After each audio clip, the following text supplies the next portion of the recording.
All the students at Northside High agree on one thing. Locker location is everything. If you get a locker where the popular kids hang, you're officially part of the it crowd. And if you don't get one of those coveted spots, then you're a nobody with a loser locker. Like me. But I'm used to it by now. Because I'm Raina Sen, an Indian-American nerd with frizzy hair and conservative parents. I do have a report card full of straight A's.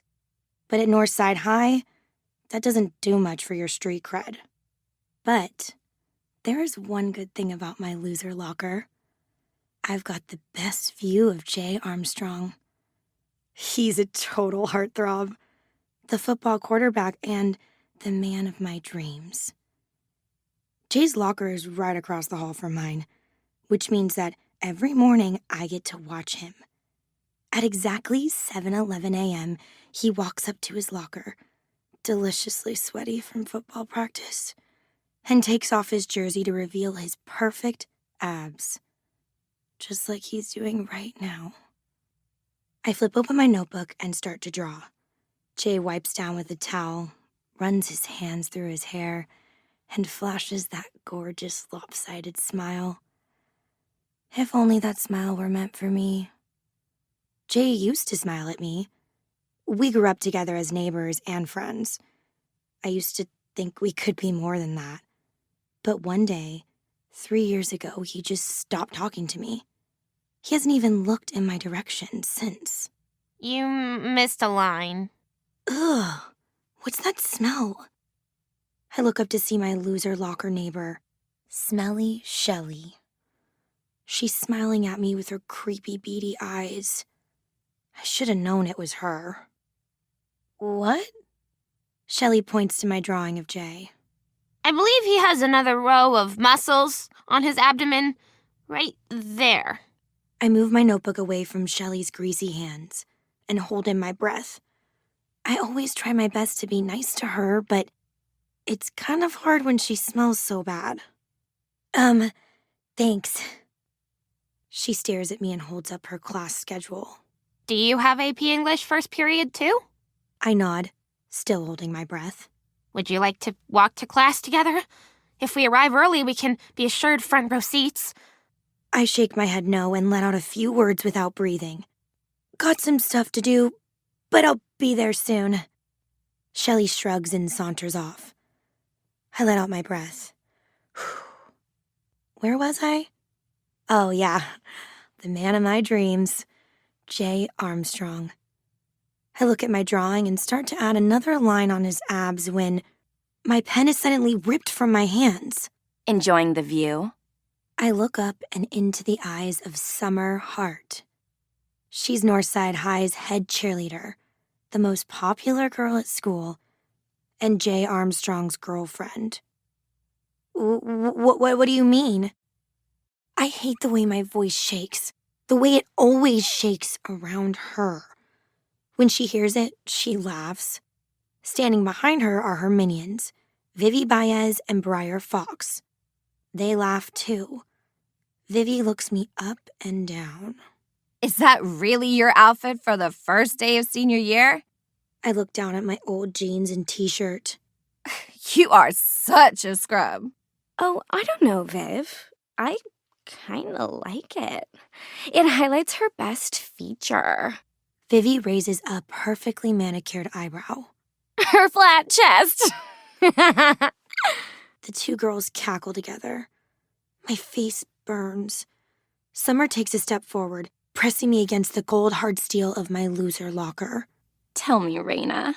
Her voice is deceptively sweet. Are you really going to spend another year pining after my man? I don't know what you're talking about. Oh, no? She lowers her gaze. Her eyes roam my body. And before I can react... Then what's this? She snatches my notebook out of my hands. No, stop! Summer glares down at my drawing of Jay. And when our eyes meet again, there are flames in her dark stare. She rips the page out of my notebook and slowly tears it down the middle. Liar. Vivi flips her long black hair over her shoulder. Ugh, I knew you were pathetic, but this is a new low, even for you. For reals? So creepy. What else are you hiding in there? Horror fills my gut as Briar grabs the notebook from Summer and starts flipping through it. Oh my god. Summer, these are all of Jay. Briar giggles. And he's like butt naked. Vivi grabs the notebook out of Briar's hands. Gross! What are you? Some kind of stalker? They laugh as they flip through the pages. But Summer hasn't moved, and her eyes haven't left mine. It's sad, really. I try to hide the humiliation I'm feeling and will myself to speak. What's sad? How delusional you are. That you think Jay would ever want you when he's got me. Her eyes narrow, and she leans in toward me. Vivi and Briar close in behind. Summer whispers in my ear. I mean, you're not pretty enough to be that stupid. She reaches behind me and opens my locker door. You're worthless, Raina. A total nobody. Summer, Vivi, and Briar pick me up and violently shove me inside my locker. And that's why you'll always be alone. Summer slams the locker door in my face, locking me inside. Darkness closes in around me, and hatred burns in my chest. I slam a fist against the door. Why do I let her bully me like this? Why can't I ever stand up for myself? I close my eyes and lean my forehead against my fist. Why do I let a girl who used to be my best friend treat me like trash? Hatred morphs into despair, and heat rises up my chest, my neck, and my face. I bang on the inside of the locker door, calling out for help, but no one responds. I feel myself starting to hyperventilate. My chest squeezes. I start to sweat. My head swoons, and I'm about to pass out. But then, I feel a cold sweep of wind on my face, and an eerie white light suddenly emanates from the locker walls. I take a deep breath, and I start to feel calmer. A glimmer catches the corner of my eye. I turn to the left wall of my locker and gasp. There are letters written all over the inside of my locker, and they're glowing. A ghostly, silvery glow. Their names and initials. I'm mesmerized by the strange glowing ink. As I look at all the names etched onto my locker wall, I whisper to myself, why haven't I seen these before? I read a few of the names, but don't recognize anyone I know. They must have been written years ago. I trace the wall with shaking fingers. Ouch! Suddenly something falls to a thud on my foot. I look down and see a strange pen on the locker floor.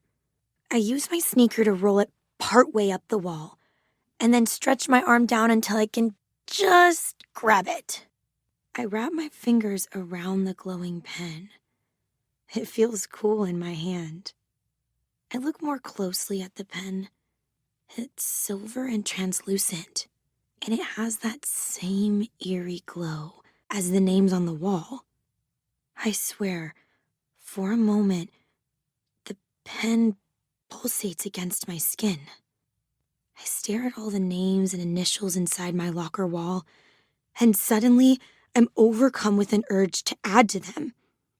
So I write the first initials that come to my mind. J.A.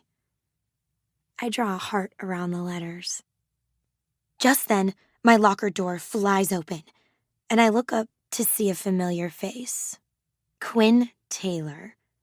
Quinn is opinionated and strong-willed, which of course makes her a total loser at this school, just like me.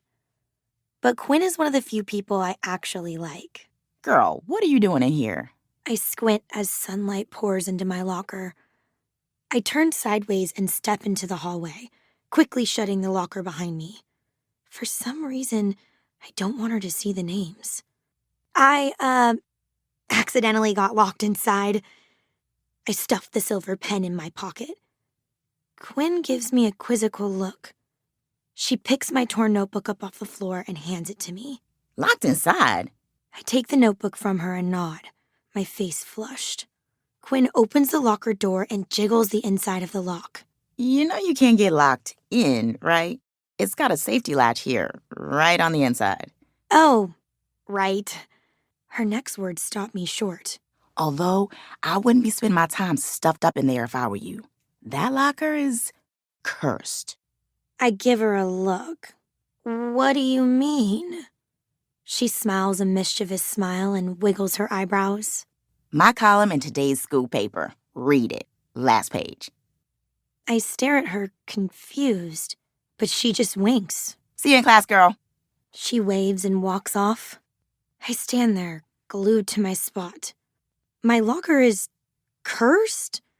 What does that mean? Does she know about the glowing names? I open the locker door and peer inside again. But the letters and the light are gone. Suddenly the bell rings. I'm late for my first class. I gather my things and shut my locker door. I walk backwards, still staring at my locker and wondering what Quinn meant. When all of a sudden, bam! I drop my books and spin around. Oh my God. I just walked smack into Jay Armstrong. My face flushes with embarrassment.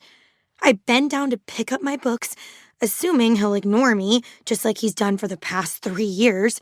But when I look up, his eyes lock with mine, and he freezes. I stand up. He stares at me, his eyes wide. His face goes completely still. A cold wind sweeps by us. His mouth contorts strangely, and then... I think about that night in the pool house all the time. I blink once, twice, and he does the same. The walls seem to close in on me as I replay his words. What did he just say? His mouth is hanging open, and I know mine is too. But before I can get my voice to work, he shakes his head, as if he can't believe those words just left his mouth, and jogs off. I stand dumbfounded in the hallway, watching him disappear around the corner. My hands tremble at my sides. Why did he say that? That night in the pool house 3 years ago, when we... My head spins. He's barely even looked at me since that night. But could it be true? He still thinks about it? My heart shimmers with hope. But then reality rushes back in. Of course it's not true. Summer probably got him to play a prank on me. It's just some cruel joke. I gather my wits and finally get my feet to move. I get to first period and find my seat. The teacher, Miss Akins, is facing the board. You're late, Miss... It's Raina. Raina Sen. Sit down, Raina. She speaks without looking at me. I'm still reeling from what just happened with Jay. Sorry, Miss Akins. I look at the row of seats. Smelly Shelly waves at me from the front row. I smile weakly and wave back. Both seats next to hers are empty. But thankfully, Quinn gestures to me from the back. I hurry to take the empty seat beside her. Okay, class, we have a lot of material to cover this year. She's smiling when she turns to face us, and her eyes sweep over the class. So let's get started. But then, her gaze meets mine, and she goes still. Her eyes grow wide as they lock with mine. A cold wind sweeps through the classroom. Her mouth contorts strangely, and then... I'm madly in love with my sister's husband. I rear back, stunned at her words. The class around us erupts into laughter. Miss Akins covers her mouth with a shaking hand. I didn't mean to say that. The laughter continues, but I'm too shocked to join in. Okay, that's enough. Settle down. She bangs on her desk, and the class finally starts to quiet. Miss Akins launches into her lesson for the day. I take out my textbook and pretend to follow along, but my mind is racing. What just happened? Why did Miss Akins blurt out that secret in front of the entire class? Jay looked at me like that too, with wide eyes, just before he said what he said. Could these two incidents somehow be linked? I take a sip from my water bottle, trying to calm my mind. It's nothing, I tell myself. You're just being silly. I start to feel a bit better. But then I see what's written on the chalkboard and nearly choke. Senior AP English, Miss Janet Akins. Janet Akins. J.A. She has the same initials as Jay. The same initials I wrote this morning with that eerie silver pen on my glowing locker wall. Quinn's words come back to me. That locker is cursed. I shoot straight up out of my chair. Could this really be happening? Could the initials I wrote in the locker this morning be connected to the weird outburst? I place my palms flat on the desk in front of me. Holy crap. Quinn gives me a strange look. You all right, girl? I nod. But no, I'm not all right. I'm currently contemplating the impossible. Miss Aiken's eyes swing my way. Is there something you need, Raina? Her cheeks are still bright red. I should say no. I should sit back down and pretend none of this ever happened. But what if? I have to test out my theory. May I use the bathroom, please? Miss Akins raises her eyebrow. Class just began. I bounce up and down, pretending. It's an emergency. Miss Akins relents and hands me a hall pass. I race out of the room and nearly slip on the sleek floors as I round the corner. I pull the silver pen out of my pocket as my locker comes into view. Halt! I freeze. I spin around to see Mr. Armstrong, Northside High's principal, and Jay Armstrong's dad. He glares at me as he steps out of the bathroom. He finishes tucking in his shirt and walks up to me. Hall pass. I show him my pass.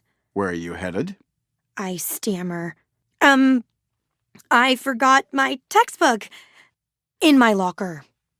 He looks at me, eyebrows raised, then hands back the pass. No running in the halls. Next time, it's detention. I nod and he spins on his toes and walks away. There's pink tissue paper hanging out of the back of his pants. I chuckle and tiptoe toward my locker. With fumbling hands, I open the door and step inside. And as soon as I shut the door, the glowing letters appear again. My heart races. There are the initials I wrote. J.A. with a heart drawn around them. They're pulsing. I look down at the glowing pen in my hands. It feels cool to the touch. I slowly take off the cap. I bite my lip thinking, who can I test this on? Then I write the initials Q.T. Quinn Taylor. If this works, I'll explain everything to her later. I lift the safety latch and stumble out of the locker, barely remembering to close the door behind me. I run back to class and rush through the door. Red-faced and slightly out of breath, I look all around, but the class is silent. Everyone's noses are buried in their textbooks. Miss Akins looks up from her lesson plan and gives me an exasperated sigh. Sit down, Raina, and get to work. I look at Quinn. She's deep in her reading. Everything looks normal. Writing Quinn's initials on my locker did absolutely nothing. I laugh out loud. Quinn glances up at me and then back at her book. Of course it did nothing. There's no curse. What would that even mean? Raina! I make my way back to my seat, and by the end of class, I'm feeling better. But then, the bell rings. I turn to gather my books, and my eyes lock with Quinn's. She stares at me, and her eyes go wide. A cold wind sweeps between us. Her mouth contorts strangely, and then My nipple piercing gives me spontaneous orgasms. I freeze in place. The rest of the class erupts in hoots and hollers. Quinn blinks her eyes with confusion, then leans back slowly in her seat. She turns to me. I didn't mean to say that. It just came out. I don't respond. I don't have words.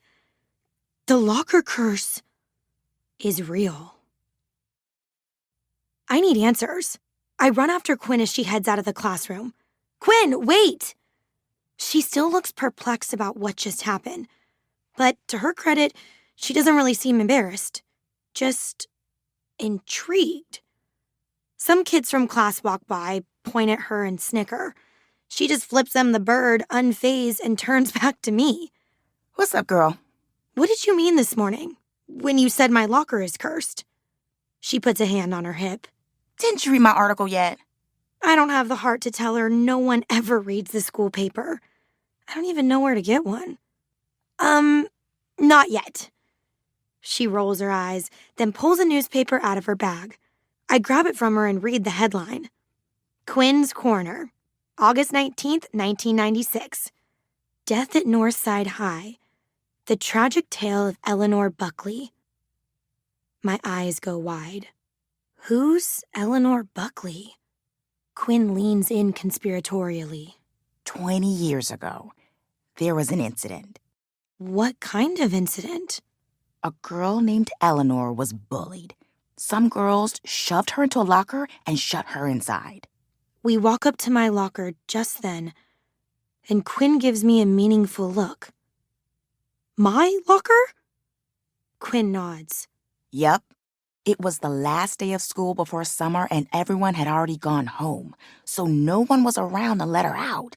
The janitor found her body on the first day of school the next year. My jaw drops. She'd starved to death. I cover my mouth in horror. Her eyes were open all wide, and her mouth was twisted in pain, like she'd been calling out for help. Oh my God, that's... Gruesome as hell. I nod. Girl, you don't even know. Quinn opens my locker. Can you imagine being locked in here all alone until death? I shake my head slowly, still processing what I've just learned. She jiggles the latch. That's why they put in the safety latches. I close the locker door. Quinn's eyes gleam. But the story doesn't stop there. It gets weirder. Weirder how? Right when the bell rang on that first day, when everyone was gathered around this locker, looking at Eleanor's dead body, the girls who had shoved her into the locker confessed, all at once, all at the same time. Chills go up my spine. They just spontaneously confessed their secret? Quinn nods. My mind spins. Quinn points to the picture in her article. That's Eleanor. The janitor took that picture when her body fell out of the locker. I look closely at the picture, and my face goes white. A girl about my age is lying there, in front of my locker. Her body splayed on the ground, her mouth twisted with pain, and gripped tightly in her hand is the silver pen. After school that day, I wait until the halls are empty. I stuff myself back into my locker, then shut the door. The glowing letters immediately appear, and they nearly take my breath away. Gathering myself, I skim through Quinn's article again, searching for the names of Eleanor's tormentors. Mary Addleton, Brandy Cross, and Heather White. I search all along the locker walls. I read every name, but can't find them. Then I look right in front of my eyes. There, on the back of the locker door, I see their initials, written in red. M-A-B-C-H-W. And etched beneath the initials are the following words.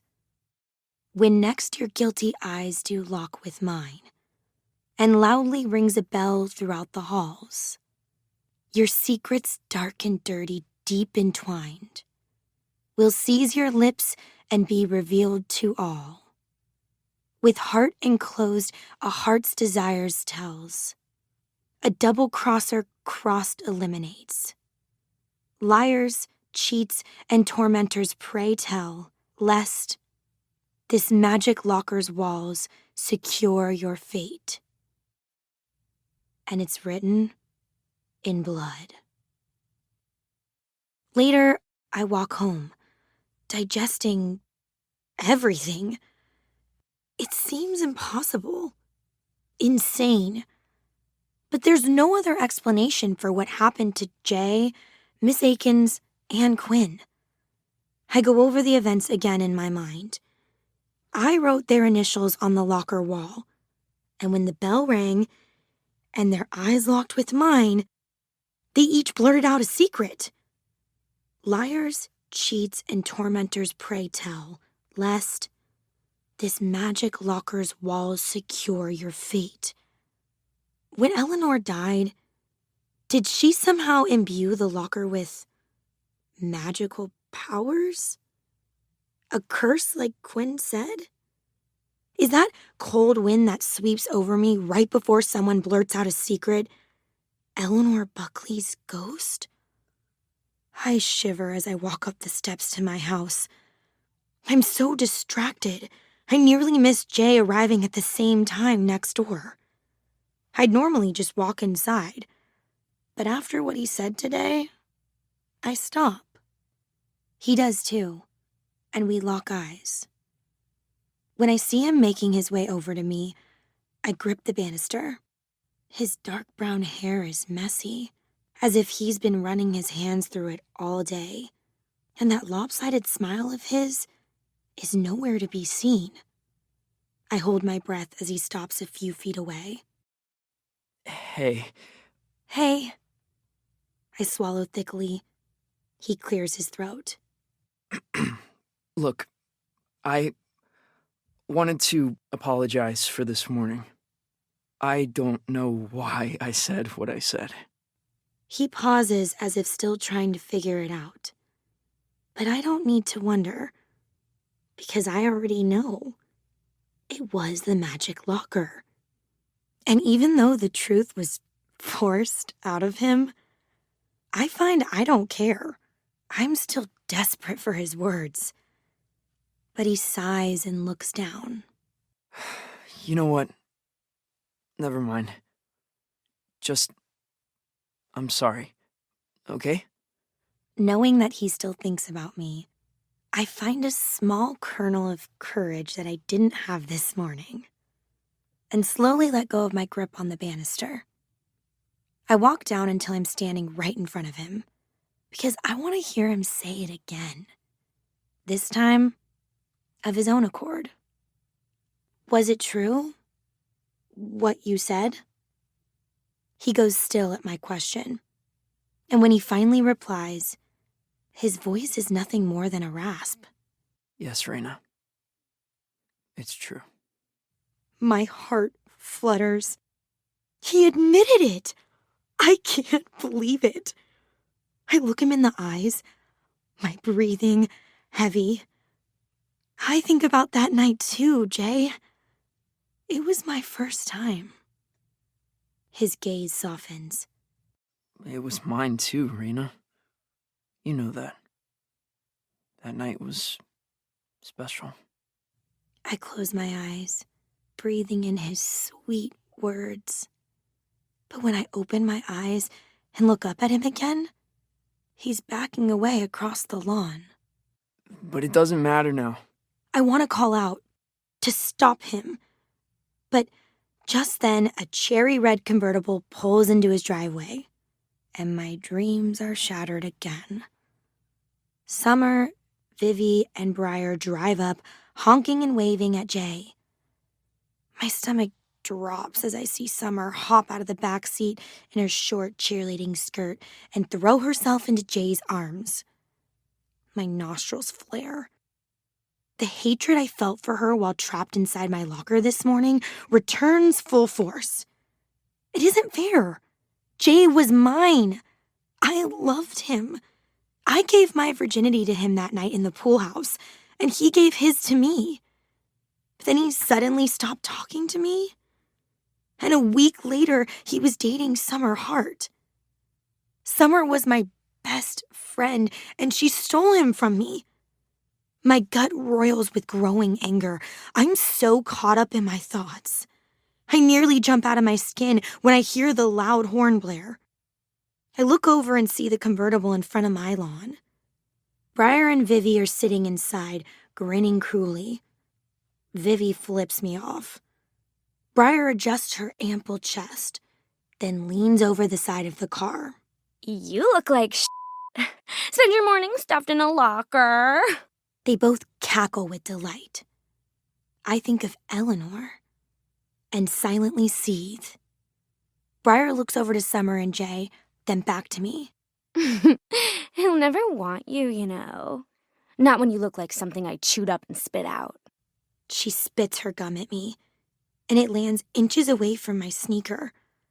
My chest rises and falls with measured breaths, anger burning inside me. Let's get out of here before we catch what she has. The car screeches as they speed away, and Jay and Summer head into his house. But I stand there on my lawn, long after they disappear. If only there were something I could do. Some way I could get revenge on Summer and her cruel minions for bullying me all these years. I pause, then press my hand against the pen in my pocket. A grin slowly spreads across my face as an idea takes shape in my mind. Maybe there is something I can do. I run inside my house. Reina, My mom calls out from the kitchen as I bound up the stairs. how was first day of school? I keep running, not stopping to talk. Fine! I yell over my shoulder without turning my head. Did you make new friends? Can't talk now, Mom. Too much homework. I run up to my bedroom and shut the door. My heart is racing. Being invisible for the past 3 years, I've heard and seen things that I probably shouldn't have. Everyone's got secrets. Truths they keep hidden, and I'm going to expose them, one by one. I'm going to use my magic locker to take down Summer and her evil friends. When I arrive at school the next morning, the pen is already in my hand. I pass by the cool kids' lockers and glare at Summer, Vivi, and Briar, flirting and laughing with all the jocks. I just smile to myself and walk up to my locker, invisible to all of them as usual. I slip inside and gently shut the door. The glow coming off the walls feels cool on my face. I examine the initials I wrote yesterday. J.A. I meant them to stand for J. Armstrong, but the locker didn't know that, because Miss Akins has the same initials. This time, I'll be more specific. I pull the cap off the pen and place it confidently on the wall. A coolness seeps through my fingers as I write out the name of my next victim, Briar Fox. I race to the gym. There's a pep rally this morning, so Briar will definitely be there. And when the bell rings, everyone will be around to hear her secret. It's the perfect setup, because I know she's hiding things. I've seen how she's changed over the years.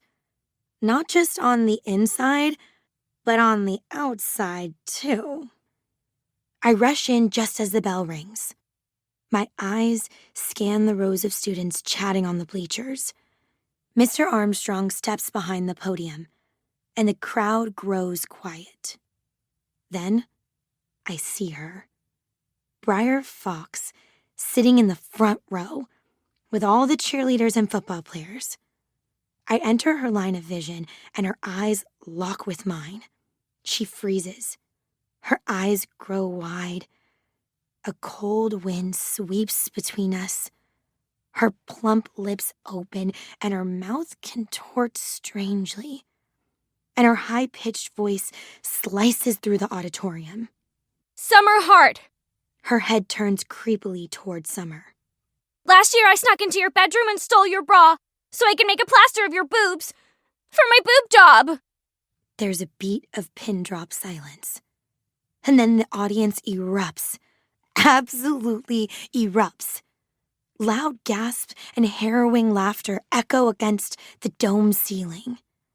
Summer stares at her friend, utterly appalled. Vivi, sitting on Summer's other side, gapes at Briar, her mouth twisted with disgust. The silver pen thrums in my hand as something I've never felt courses through my veins. Power. I knew Briar had plastic surgery, but the secret is even better than I imagined. I take in the chaos around me, and I can't help the smile that overtakes my face. I feel eyes on me, and when I look up, I see Jay.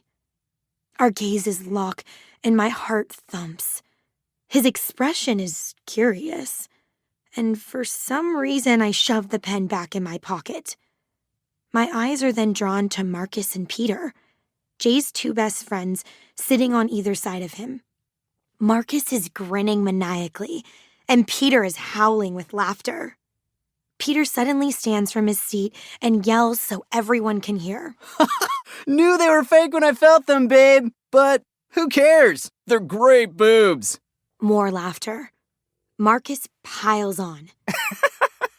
Guess we have Summer to thank for that. I laugh along with everyone else, my gaze sliding back to Briar. She's shaking, literally trembling in her seat. Her eyes are lined with tears, and I see a trail of mascara running down one cheek. My smile grows wider. Karma. Sweet, sweet karma. I stand there, reveling in my victory. But then I feel another pair of eyes on me. A more sinister pair. Vivi. Her gaze is narrowed as she takes in my smile. She stands from her seat and points at me. What are you laughing at, bitch? Talk about someone who could use a boob job. The audience erupts with laughter all over again, and my body freezes with humiliation. Peter, his face still red from laughing, sneers in my direction. She should start with a nose job. Oh yeah, and a hair transplant. Then maybe we could stand to look at her. Vivi and Peter howl together with laughter. I stumble back, a rush sounding in my ears. The laughter seems louder than before, and this time it's aimed at me. Unprompted, my eyes go to Jay's. He's hissing something at Peter, and then he turns to me, his face full of pity. It's too much. I can't bear it. So I turn tail and run out of the gym. I'm so stupid. So unbelievably stupid. With quivering hands, I open my locker and shut myself inside. I throw the silver pen to the floor, then put my head in my hands. Tears stream endlessly down my face. My plan backfired. Briar was humiliated, just like I wanted, but in the end, it was me who was put to shame. I glare at her name on the wall, written in my handwriting. The silver ink is still glowing, but now it feels like a taunt. A soft knock sounds on my locker, and I jump. Raina, are you okay? The sound of his voice sends my pulse into a gallop. For a second, I'm lost for words. The door is suddenly pulled open, and then he's there. His handsome face etched with concern. What are you doing? Ignoring his question, I step out, blinking away the tears in my eyes. I take deep breaths, trying to get my emotions under control. Raina, I'm sorry Peter said that. Embarrassment tightens my throat, and I snap my head up. I look at his face, and years of pent-up anger bubble to the surface. What do you care, Jay? He backs up, stunned at my outburst. I take a step forward. Seriously, what's it to you? You haven't talked to me in 3 years. Just leave me alone. Go back to pretending that I don't exist. You're good at that. His lips tighten, and I see his hands clench into fists at his sides. Yeah, maybe I am. But you gave me no choice. His voice is quiet, but there's heat behind each word. So it's my fault? Is that what you're saying? His eyes flash. You know it is. I shake my head, unable to believe what I'm hearing. My fault that the week after we slept together, you started dating my best friend? Jay grits his teeth and his jaw flexes. Aren't you forgetting what happened in between? I throw my hands up. What are you talking about? He takes a step forward, getting all up in my personal space.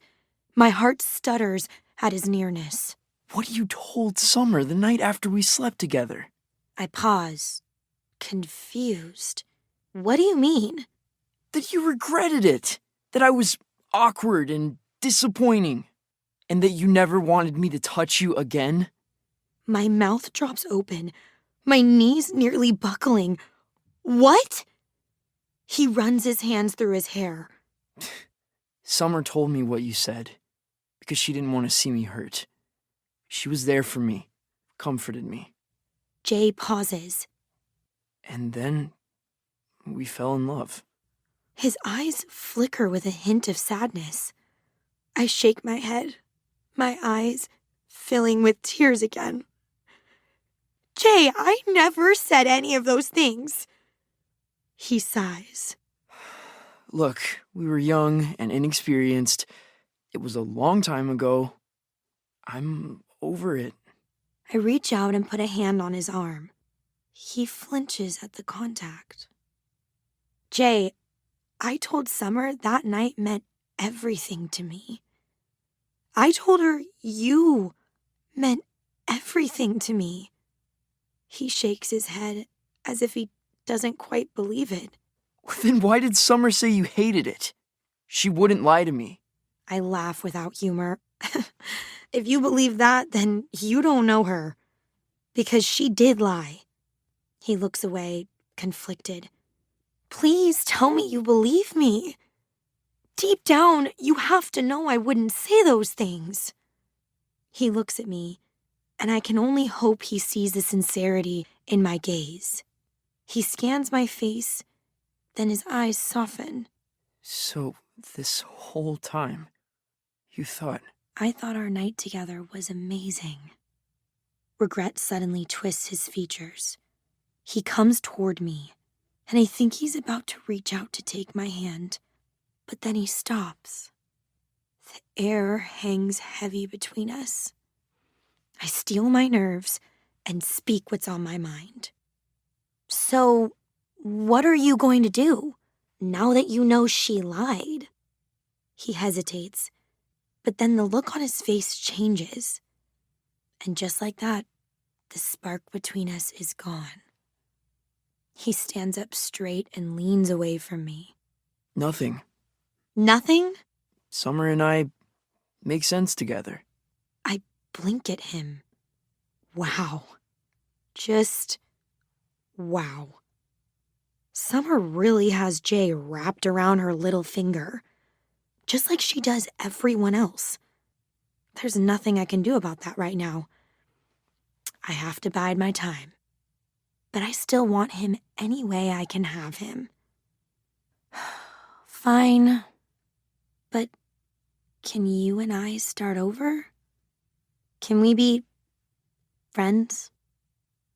He smiles that lopsided smile, and my heart warms in my chest at the sight of it.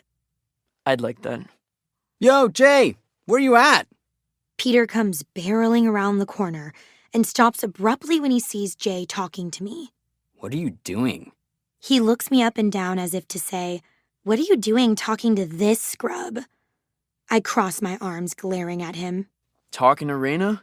What does it look like? Peter arches an eyebrow, clearly befuddled as to why the captain of the football team would be talking to a loser like me. Whatever. Just come back to the rally.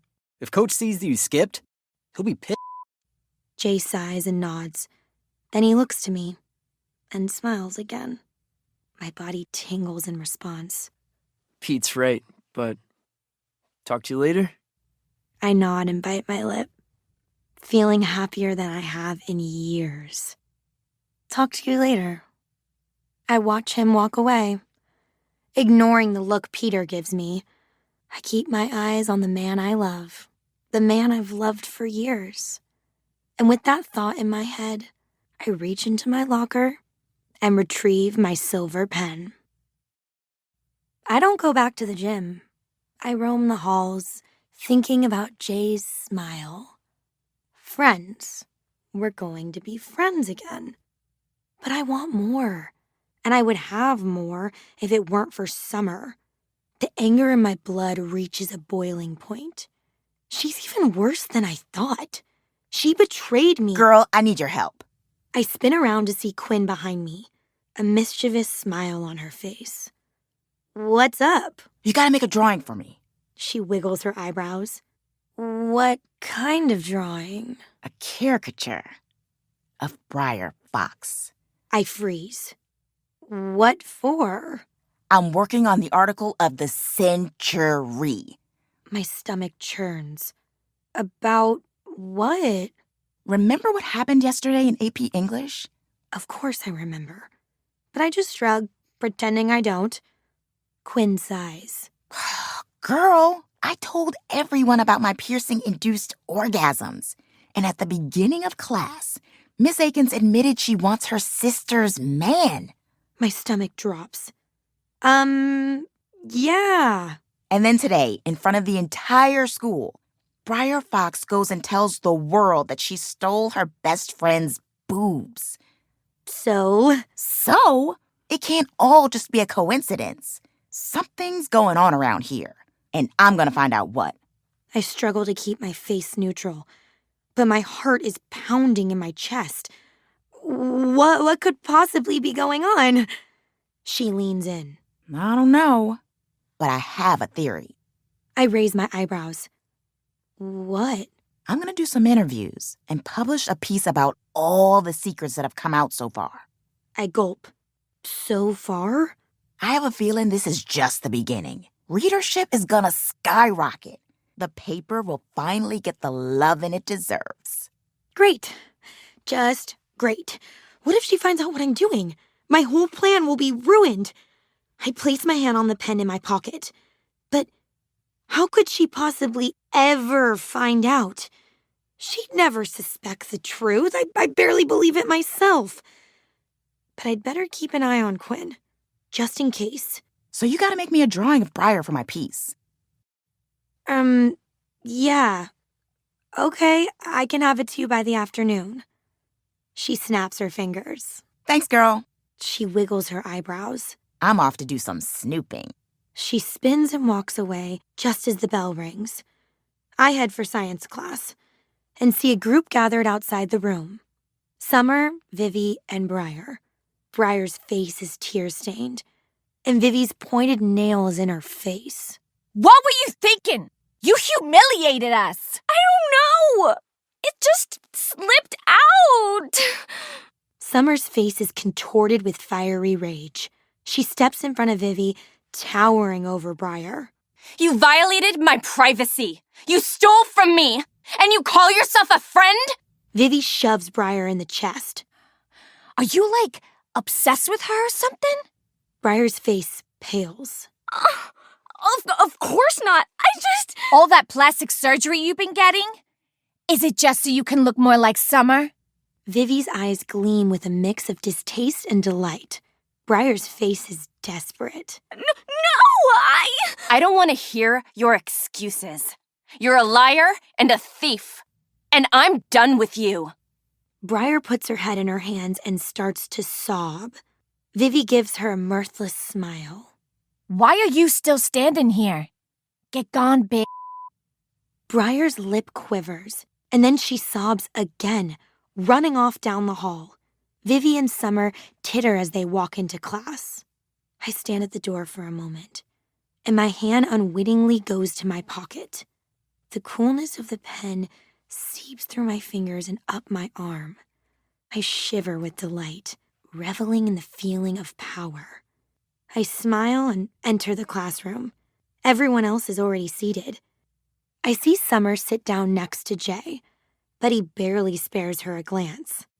I see Marcus and Peter sitting there all high and mighty in their football jerseys. But instead of fear, instead of trying to make myself invisible, I laugh. What are they hiding? What secrets have they buried deep? Vivi spots me and crosses her arms. What are you laughing at now, Raina? Everyone turns to stare at me, but I keep my chin up high. I saunter over to Vivi's desk and place both palms flat on its surface, leaning down into her face. She doesn't say anything, and I know she's shocked at my behavior. You'll see. My voice doesn't shake, not even a little bit. I find my seat, but I feel eyes on me. It's Jay. I smile at him, and he smiles back. I swear Summer growls in response, but I ignore her.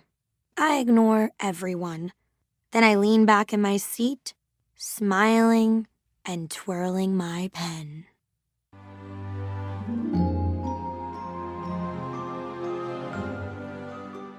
Later that week, I sit in my bedroom before school, sipping a hot cup of tea and reading Quinn's article.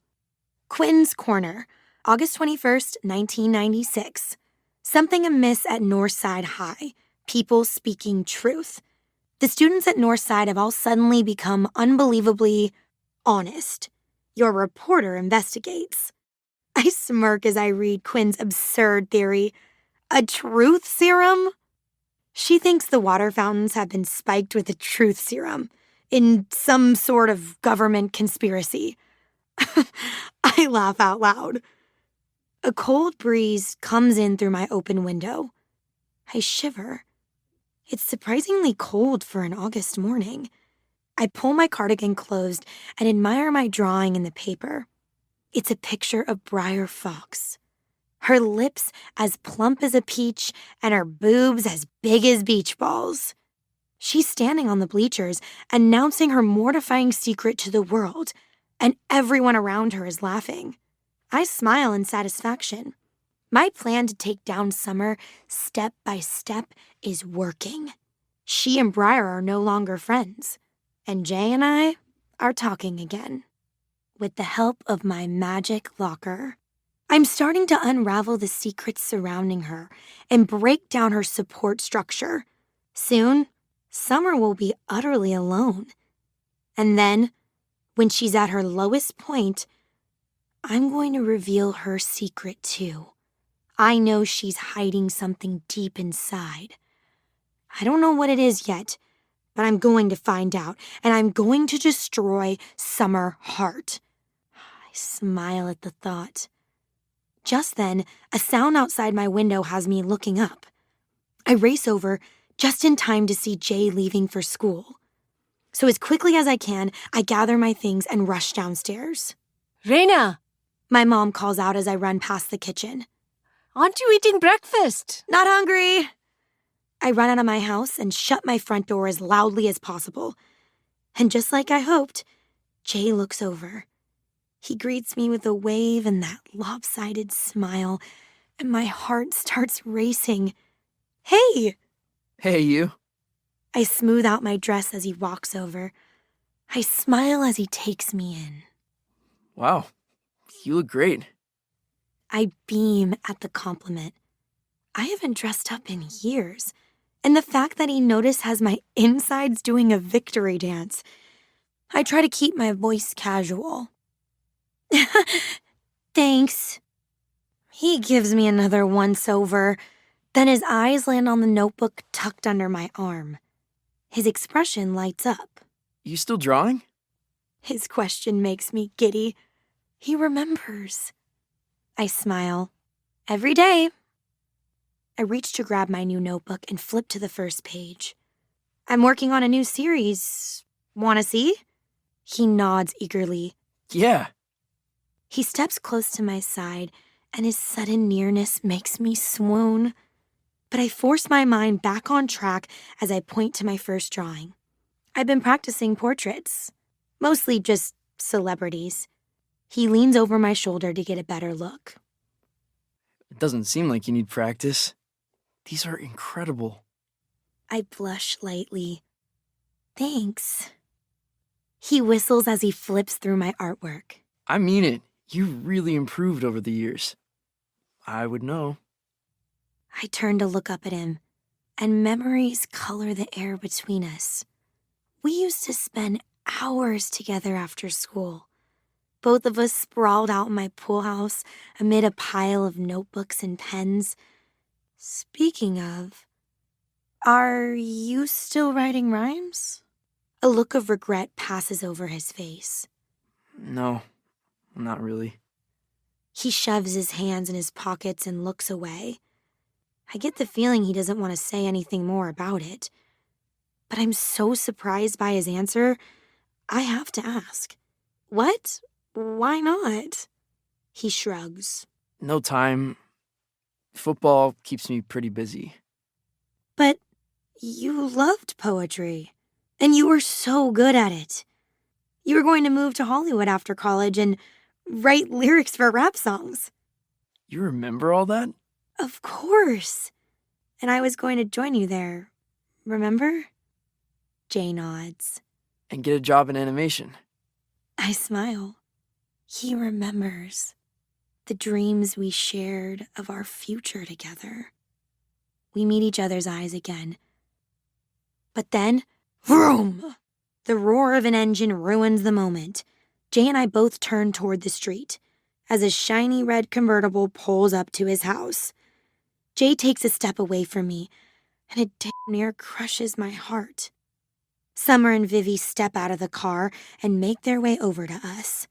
Summer looks back and forth between Jay and me before leveling me with a glare.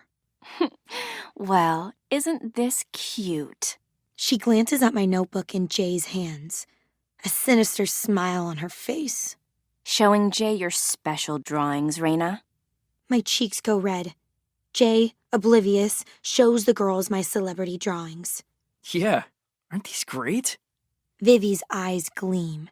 She takes a sip of her coffee, then licks her lips. Oh yeah, she's quite the artiste. Jay, did you know she has an entire notebook full of... I panic, because I know what she's going to say, and it's the last thing I want Jay to hear. So I grab onto my courage with both hands and find my voice. You two look a little short-handed this morning. Missing someone? Vivi's mouth clamps shut. Then Summer steps forward, her eyes still trained on mine. Briar is none of your concern. What Jay and I talk about is none of your concern. So back off. Summer and Vivi sneer at me, but I can tell they're surprised. They're not used to me defending myself. Summer recovers quickly. What did you just say? You heard me. Her mouth drops open. I don't know who you think you are, but... You're not welcome on my property, Summer. Leave before I make you regret it. Her face contorts with rage. I'm not afraid of you, you little... She makes a grab for me, but Jay steps between us. Jeez, Summer! What are you doing? I can't help but notice his back is protectively toward me. And judging by the look on her face, Summer notices too. She stares up at him stunned. Are you seriously defending her, Jay? You just tried to attack her! What's gotten into you? Jay tries to steer Summer away toward his lawn, but she isn't having any of it. She lunges for me again, and I force myself not to flinch. Jay holds her back at the last second. Then I come up behind his shoulder, getting in her face. I'm not afraid of you, Summer. Not anymore. Jay starts to drag Summer away, her face now as red as Vivi's car. Come find me later, Raina. I dare you! Let's go! She turns her attention to Jay. I watch their retreat. Until Vivi steps in front of me, blocking my view. She's dressed to the nines, as usual. Stiletto heels, short dress, and bracelets up to her elbows. The infamous bracelets her mom created that made her family rich. It made her think she's better than everyone else. She takes a sip of coffee, and her eyes dance with amusement. She steps forward, eyeing my outfit. Nice dress, scrub. She flicks her bracelet-lined wrist, and her coffee goes flying. It hits me right on the chest. Too bad it's all wet. Dark, warm liquid splatters all over me. I splutter and cough, backing away. A rush fills my ears, but I can still make out her laughter. She joins Summer and Jay, and the three of them all drive off to school together. I stand there, dripping with coffee, utterly humiliated. I turn and run into my house, tears streaming down my face. Reina, you want to eat upma? I said I'm not hungry! I climb the stairs to my room, shut the door, and throw my books on the floor. I stand there next to my bed, tears of humiliation streaming down my face. But bit by bit, my humiliation morphs into fury. I change into jeans and a sweatshirt, then with shaking fingers, I open my desk drawer and take out the magic pen. Vivi is going to pay for that. I get to school and walk straight past the cool kids' lockers, not even sparing them a glance. I head straight to my locker, pen in hand, ready to make my next move. I open the door and am about to slip inside when, Girl, your drawing was on point. I turn around to see Quinn beaming at me. She holds up her hand. I quickly stuff the pen back in my pocket and give her a high five. She shakes her hand off. Ooh, girl, those fingers are like ice. I quickly put my hand back in my pocket. So, the article got a good response? Good? It's been killer. We had to print more. Then she leans in and wiggles her eyebrows. And hopefully we'll get more of the goods today. Let me know if you hear anyone blurt out anything juicy. I just nod as Quinn walks away. Little does she know there will definitely be more of the goods. And soon. Reina, hey. I pause with one foot in my locker. Jay looks down at it, then back up to me. You hanging out in your locker again? I ignore his question, then step back, closing the door. What's up? I just wanted to say I'm sorry about this morning. Summer and Vivi were totally out of line and... You don't have to apologize for them. Yeah, but I feel like it's my fault. I make a face. For talking to me? Are you saying we can't be friends now? His jaw tightens. No, of course we can. Summer doesn't decide who my friends are. I told her that this morning. I don't know how to respond to that. But I do know one thing. You deserve better. He looks up, his eyes meeting mine. Then he scans my face and sighs. She's not normally like that. I guess she was just a little jealous.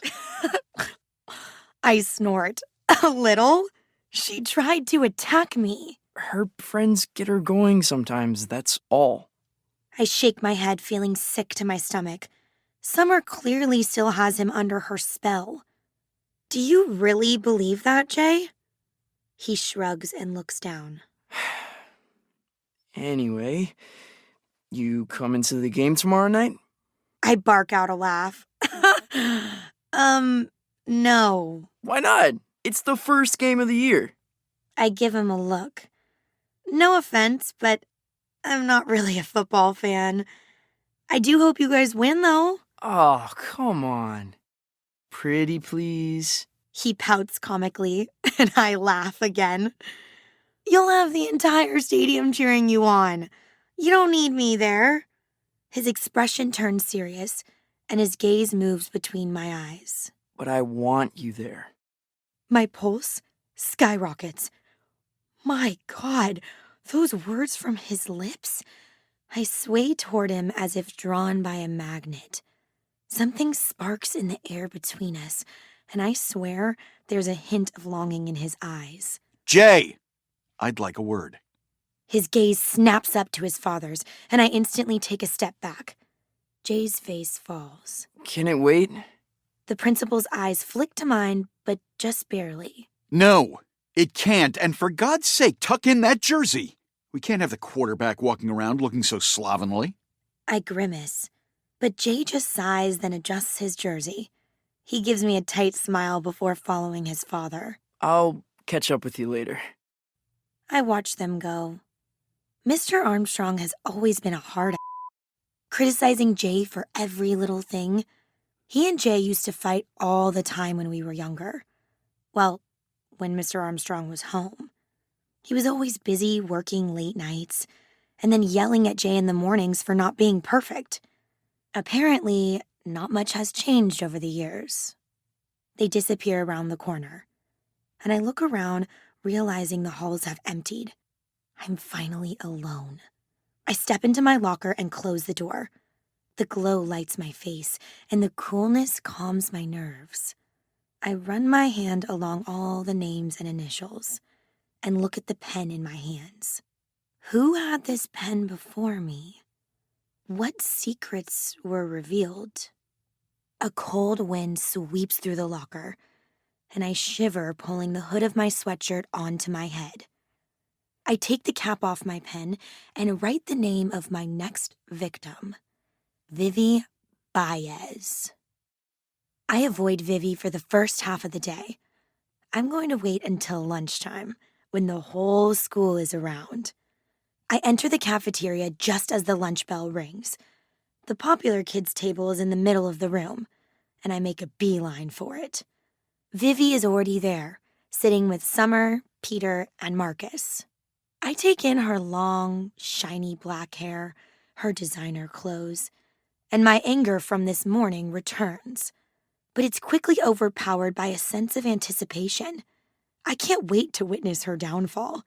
A smile creeps onto my face as I wonder, what will the magic locker unearth about this rich bitch? Whatever it is, I know it'll be good. My steps slow as I approach the table. She's laughing at something, but she senses me there and looks up. I shoot her a smile as her eyes lock with mine. She goes stiff and shoots up out of her seat. Viv, what are you doing? A cold wind sweeps by us. Vivi's eyes go wide. Her mouth contorts strangely, and she speaks. I was so poor growing up. I used to dumpster dive for dinner with my mom. The cafeteria falls silent, and I feel my own eyes widen. Whoa. Vivi used to be dirt poor? Summer stares at her as if confused. Marcus and Peter look at each other, clearly unsure of what to say. The table next to theirs starts whispering, and pretty soon, those whispers spread throughout the cafeteria. Vivi watches it happen, aghast. Everyone is staring at her, pointing at her, murmuring in hushed tones, pity marring their faces. Undiluted power courses through me in waves. This is going to crush her. Admitting she was poor in front of the whole school? This has got to be Vivi's worst nightmare come to life.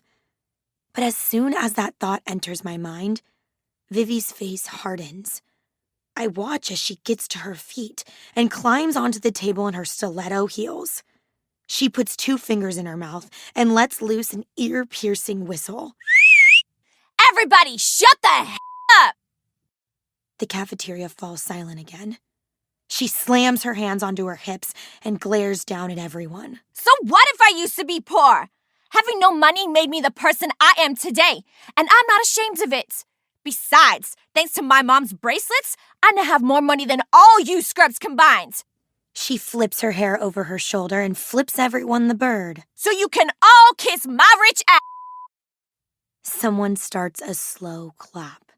And pretty soon, the whole cafeteria is on their feet, cheering for her, smiling at her. No. It's not supposed to happen like this. She's supposed to be humiliated. Vivi soaks up the applause, bowing and blowing air kisses, and all I can do is stand there watching.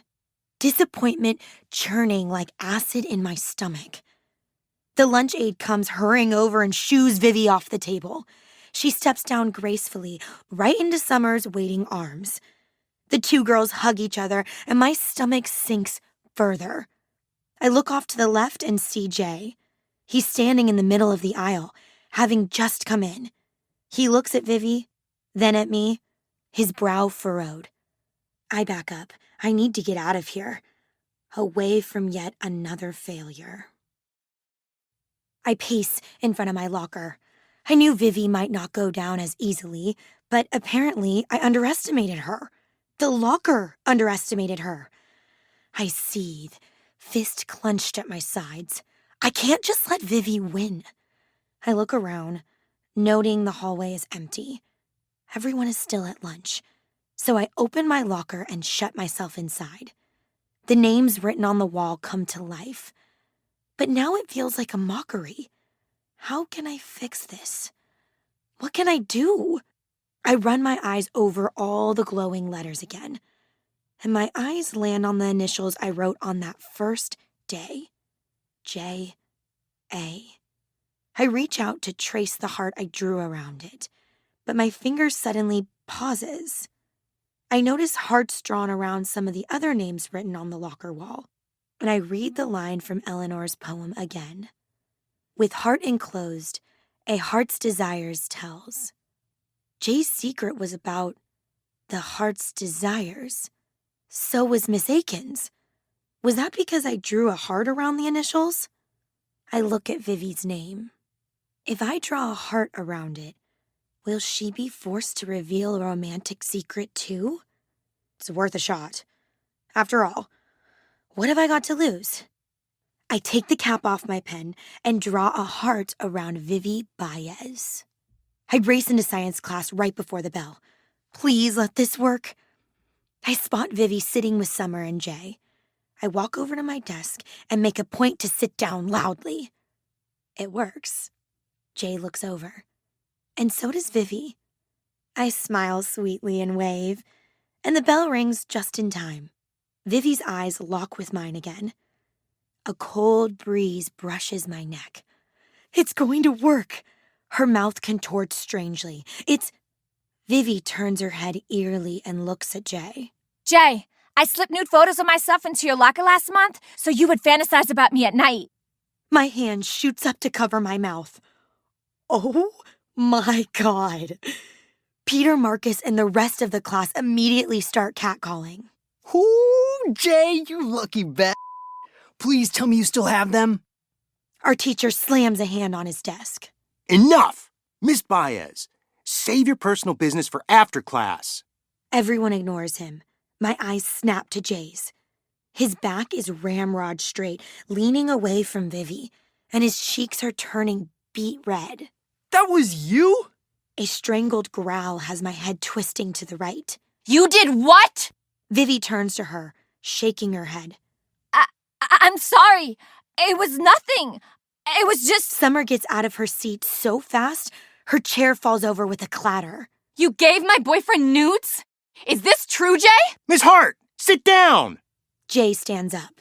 The head was cut off. I didn't know who it was. I swear I threw them out as soon as I found them. My hand is still covering my mouth, but now it's to hide a smile. Summer looks like she wants to rip Vivi's throat out. Her chest is heaving, and her hands are shaking with rage. Why would you do that? I don't know. I was drunk. Bullshit. I've seen the way you look at him. You've always had a thing for Jay. Admit it. Get her, Summer! Girl fight! There will be no fighting in this class! I can see Vivi visibly trying to regain her composure. I've never seen her so rattled. Her face is pale and her voice is gravelly, but she doesn't deny Summer's claim. It was no big deal. Just calm down. Calm down. Calm down! Jay reaches a hand out toward her. She's right. Take a deep breath. Summer steps back from him, her eyes burning. Of course you'd side with her.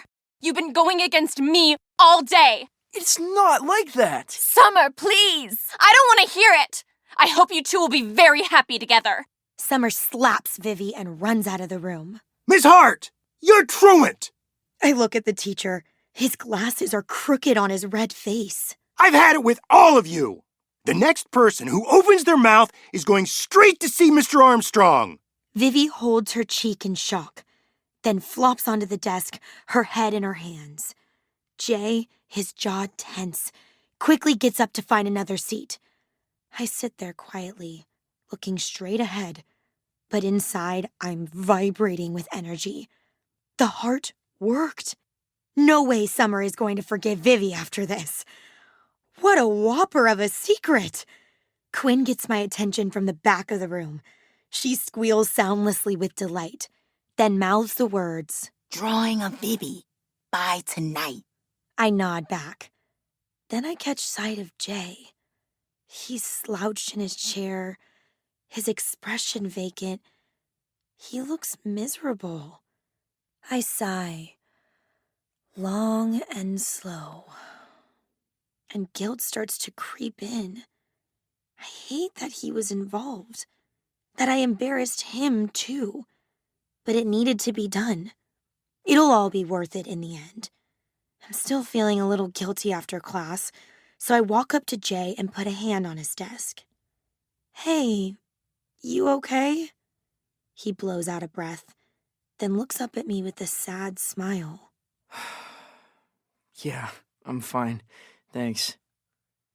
Just seems like it's one thing after another today. He gets up and starts gathering his books. I think he's going to just walk away. But then he turns to me, shaking his head. I lean forward. What is it? He rubs a hand over his face. I'm starting to wonder if that Quinn's Corner stuff is true. I freeze. What do you mean? Maybe there really is a truth serum. Everyone is really honest all of a sudden. I shrug, trying to be nonchalant, but my throat feels parched. Maybe that's a good thing. He scans my face, then backs out of the room. Maybe. The next day, I can't believe I'm doing this. I get out of my car and crane my neck to get a full view of the giant stadium towering above. I'm actually at a Northside High football game. I debated all day whether or not to go, but then I remembered the vacant look on Jay's face after class yesterday, and the words he said to me earlier. I want you there. So I had to come. I straighten my skirt, and I'm just about to start walking to the field when I hear someone call my name. Summer. I turn and she's there, just a few feet behind me. She looks harried. Her mascara is smudged, her hair is falling out of her ponytail, and she's alone. That fact gives me a rush of pleasure. Since when do you care about football? My lips curve into a smug smile. Since the quarterback asked me to come watch him play. I let the words settle between us. Her nostrils flare. Stay away from Jay. I pause, and then I laugh once. You know, Summer, if I didn't know any better, I'd think you were threatened by me. Her eyes blaze, but she doesn't reply.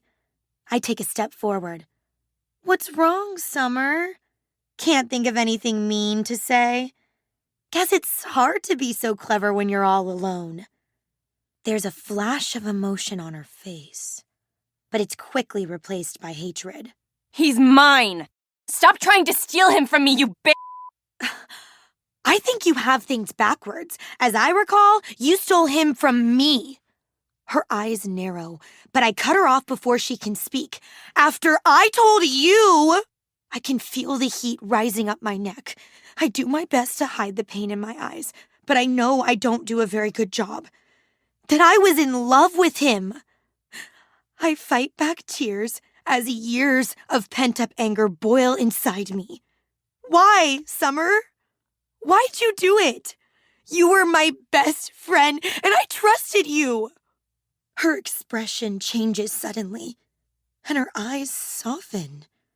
A look of sadness passes across her face, and for a moment, I see the old Summer, the girl who used to braid my hair, the girl who would sleep over at my house every weekend and stay up late with me whispering secrets in the dark. But just like that, it's gone. Her upper lip curls into a snarl, and her fists clench. As your former best friend, let me give you a word of advice. She comes in close and pokes a finger at my chest. Don't try and play me. Because if you do, you'll lose. She shoves me in the chest. Stay away from my man. She spits at my feet and walks away. I stand there staring at her back, my face burning with rage. I breathe heavily, trying to calm myself, but my head reels. No remorse. She has absolutely no remorse for what she did to me. Apparently, I never mattered to her at all. Unwittingly, my hand slides into my pocket. The coolness of the pen seeps through my fingers, up through my arms, and into my head. A cold wind sweeps by me, and I take a deep breath. I start to feel better. I tighten the grip around my pen and steel my resolve.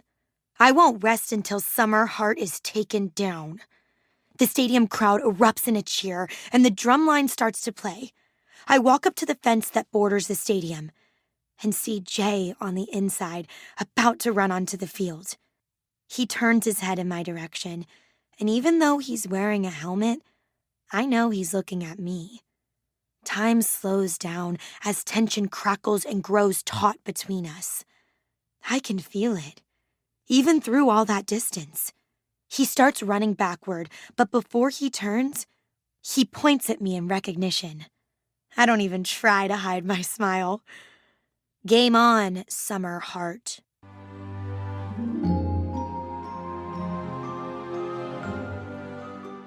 The next day, I stretch out on my pool house floor next to the space heater and smooth a hand over Quinn's latest article. Quinn's Corner, August 24th, 1996. Truth serum strikes again. The truth serum continues to spread through Northside High's student body, and this time it's hit the same victim twice. Poor girl. But who's behind the serum? Who would target Northside students? A disgruntled teacher? A rogue scientist gone mad? Your reporter investigates. Quinn's article about Vivi was a sensation. Everyone's talking about the mysterious truth serum that's making people blurt out embarrassing secrets. The students have all bought into Quinn's theory, but the teachers still think it's just some dumb prank. A smile stretches across my face as I look at my drawing. It shows Vivi standing on top of the cafeteria table, teetering on her high heels, eating trash.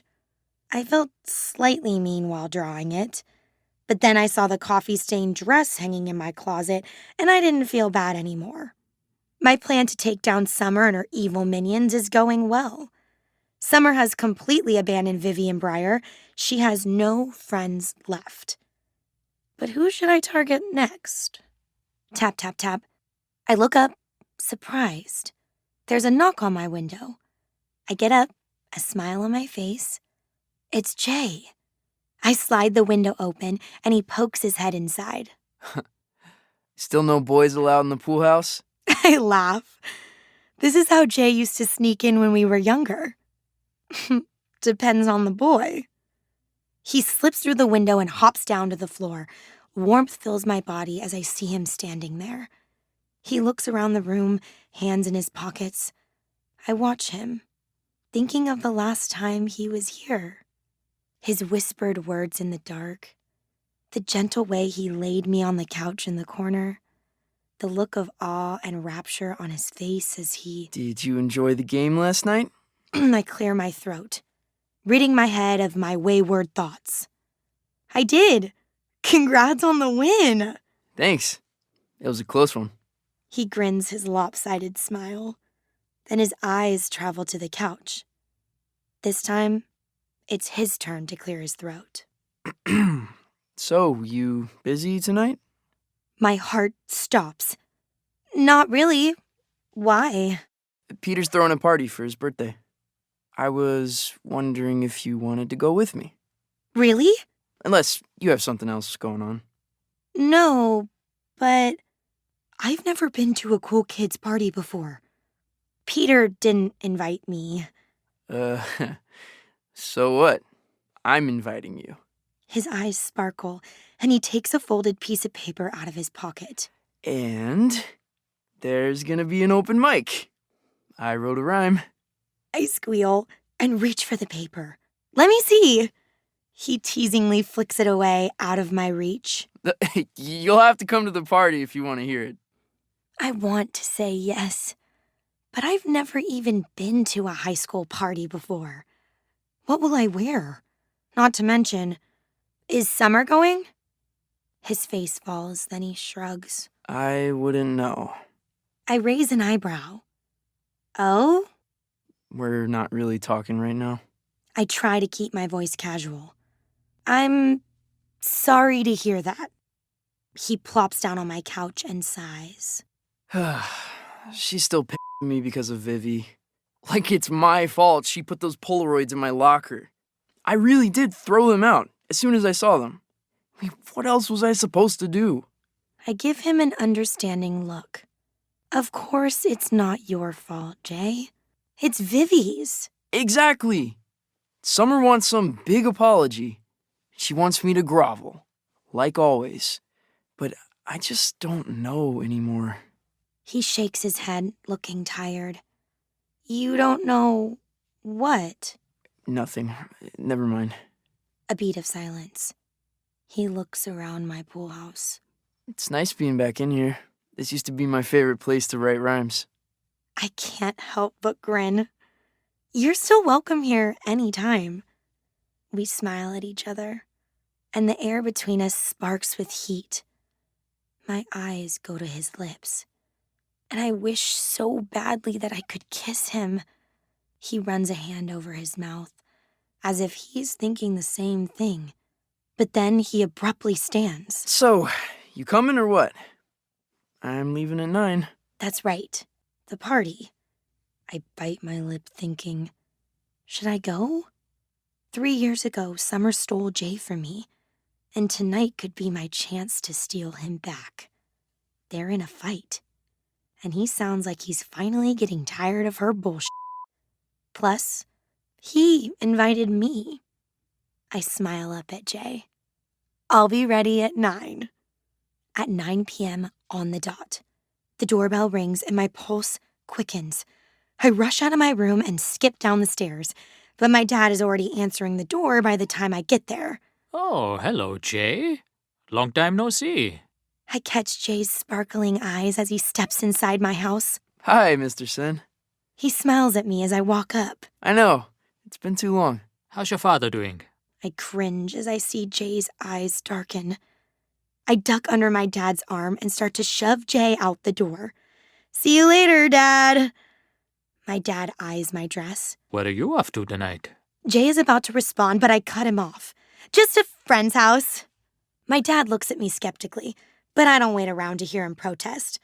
I've never done anything like this before, so we can deal this one time. I pull Jay out of my house and wave goodbye. Don't be out too late. I won't. Nice seeing you, Mr. Sen. I shut the door and walk with Jay to his car. He opens the door and smiles. You look great. I beam. Thanks. So do you. Jay smiles back, then turns up the music and we drive off. It's going to be a good night. When we arrive at the party, Jay parks his car and we walk up to the gate of Peter's house. It's a mansion. Peter's dad is filthy rich and divorced, so he basically lets Peter do whatever he wants. I've heard of the legendary parties at Peter's Playhouse, but I never thought I'd actually be at one. When Jay and I walk into the party, everyone stops to stare. After being non-existent for 3 years, I'm suddenly the center of attention, and I feel like a deer caught in headlights. I freeze in the doorway, but Jay just smiles and throws an arm over my shoulder. Come on, let's get a drink. And we walk into the party like that, with Jay's arm around my shoulder. Heads turn as we work our way through the crowd. People stop Jay to say hello as we pass by, and they throw tentative smiles my way. Some even talk to me. I guess showing up to a party with Jay has its perks. We finally make it outside to the drinks table. Is beer okay? Sure, sounds great. He turns to fill my cup and gets caught up in a conversation with some friends. I shiver. It's cold out here. I start to look around, suddenly feeling out of place. But then I hear a familiar voice behind me. Killer dress. I'm ready to spit back an insult when Red is a great color on you. I immediately give her the stink eye. Is she making fun of me? Is this the start of some cruel prank?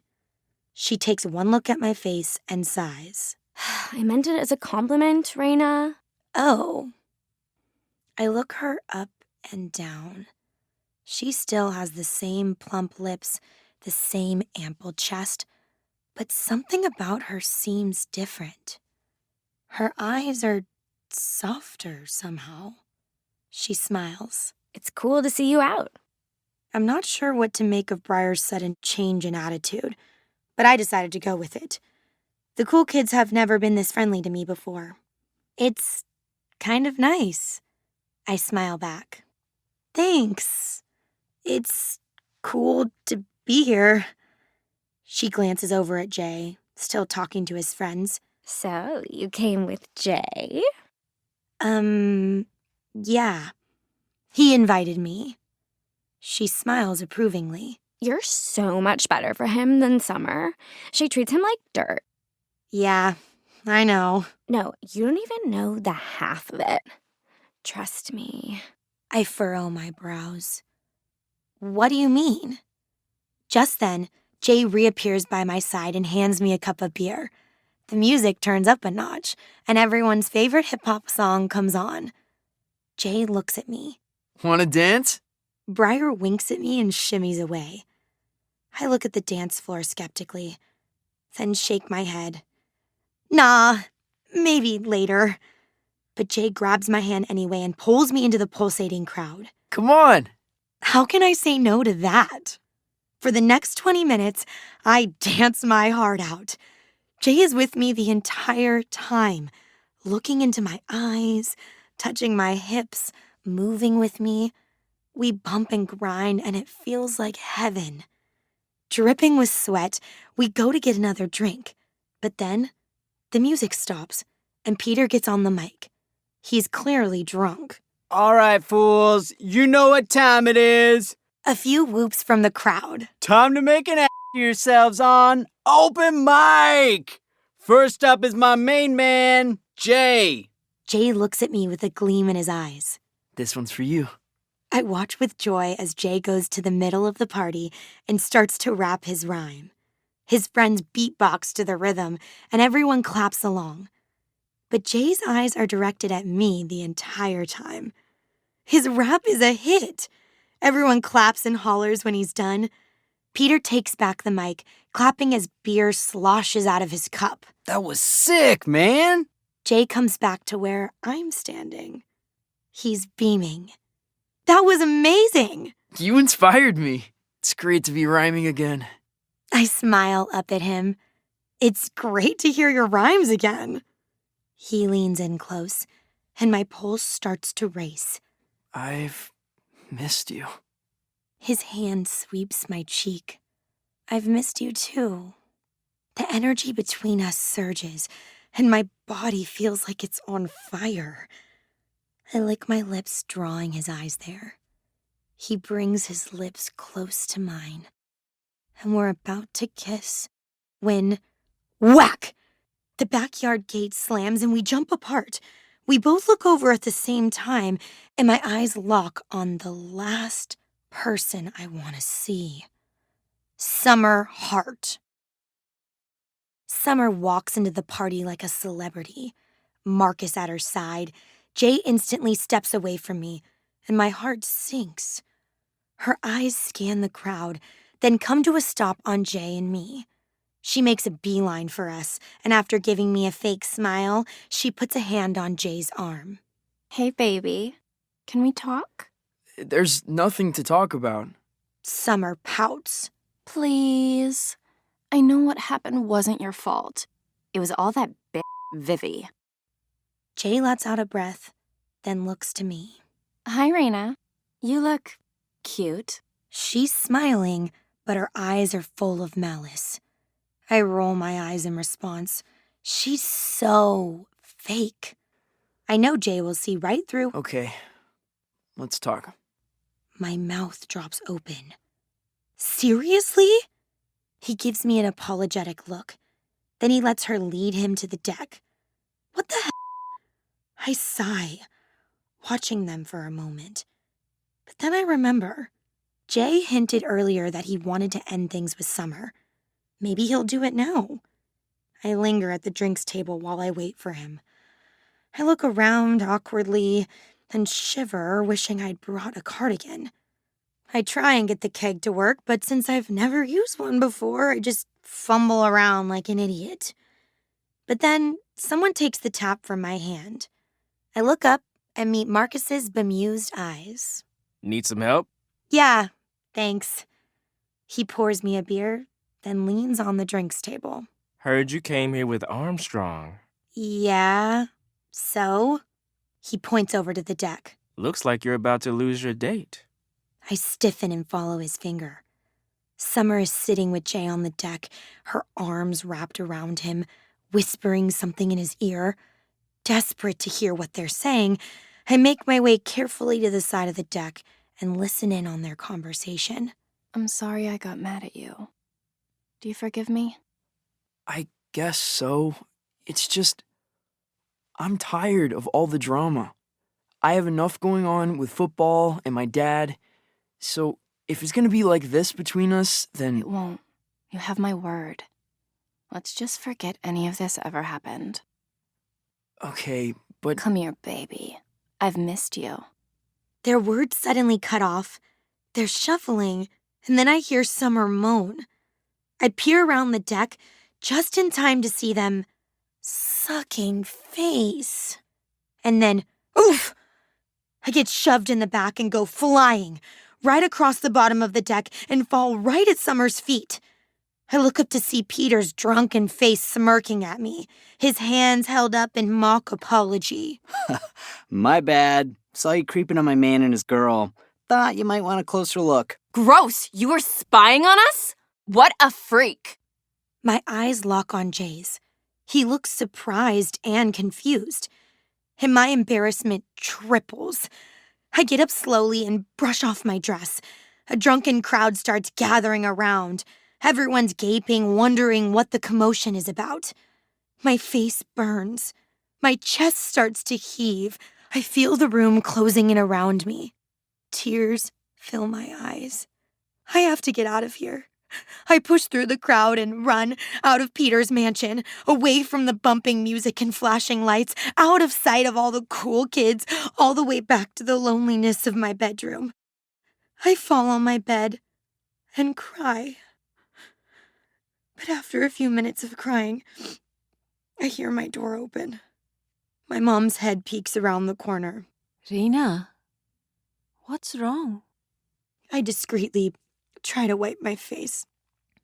I'm just tired, Mom. It's been a long night. I hope she'll take the hint and leave, but she sits down on my bed instead. Did something happen with Jay? Hearing his name makes me feel sick. No, nothing happened. And nothing ever will. That last part slips out. But my emotions are in overdrive, and I can't help it. She then smooths a hand down my dress. You haven't worn this dress in a long time. It looks nice, and your hair looks pretty. I snort. I'm definitely not in the mood for compliments. I really just want to go to bed. She sighs, then stands up, but then puts a hand on my shoulder. Look at me. Reluctantly, I do. You are perfect exactly as you are. You don't have to change for anyone. Be true to yourself, Reina, and happiness will find you. You'll see.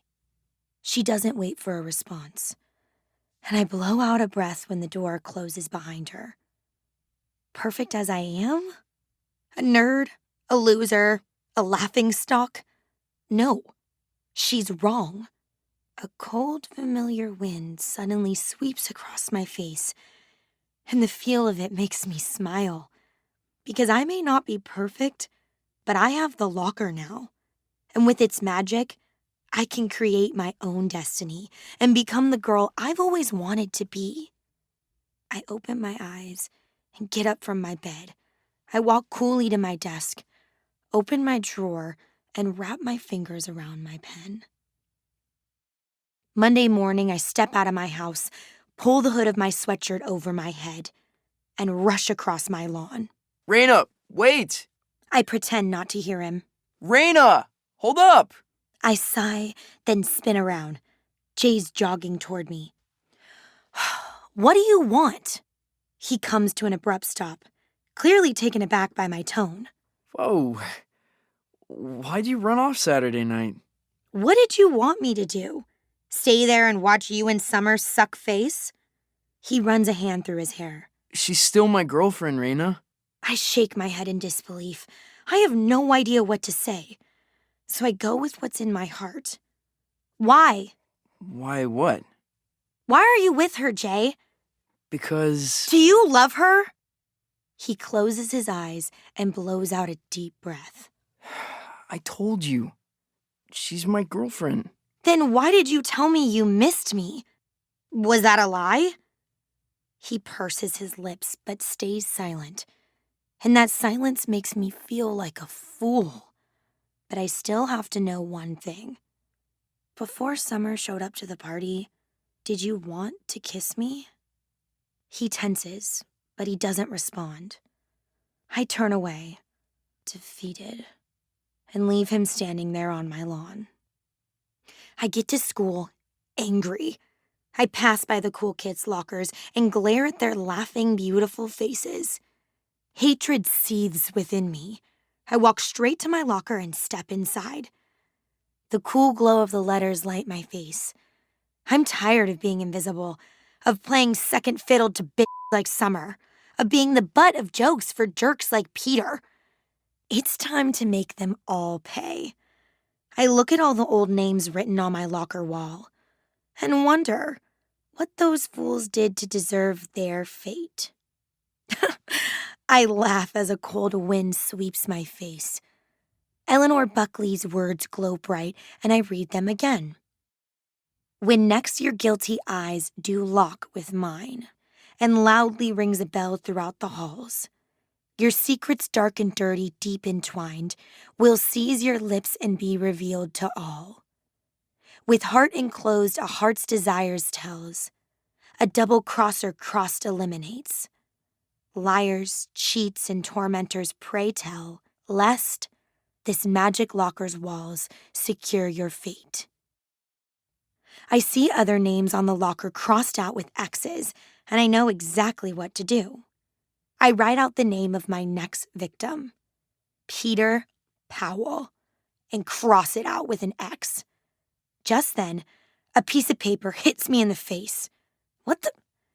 Did someone just slide something into my locker? I unfold the paper and frown. It's just one word. Yes. What the hell is this? I have no idea what this is or who it's from, but I have more important things to worry about right now. I stuff the note in my bag. I have to go find Peter Powell. The smile creeps back onto my face. I can't wait to hear his secret, whatever it is. He's such a sleaze. I'm sure it'll be something good. I thrust my locker door open. Thud! What was that? I step out gingerly. Oops, I just hit smelly Shelly in the head. She stares at me, blinking her creepy eyes. Hello, Raina. Ugh, the smell. Hey, Shelly. Your drawing is very accurate. What? She holds up Quinn's article and points at my drawing of Vivi. Quite lifelike. Thanks. She blinks, looking at me curiously. It is rather strange, isn't it? What? All the secrets that are being revealed. What do you make of it? I smile at her weakly. I don't have time for this. Sorry, Shelly. I'm late for a meeting. I turn and start to walk away. See you in class. Shelly waves at me. I'll save a seat for you. I don't wave back. I look for Peter all day long. He's nowhere to be found. But something weird happens throughout the day. As I walk to and from class, people actually notice me. They smile and some even stop to say hello. It's almost as if just being at Peter's party has elevated my social status, even after I fell flat on my face. The last period bell rings, and I still haven't seen Peter.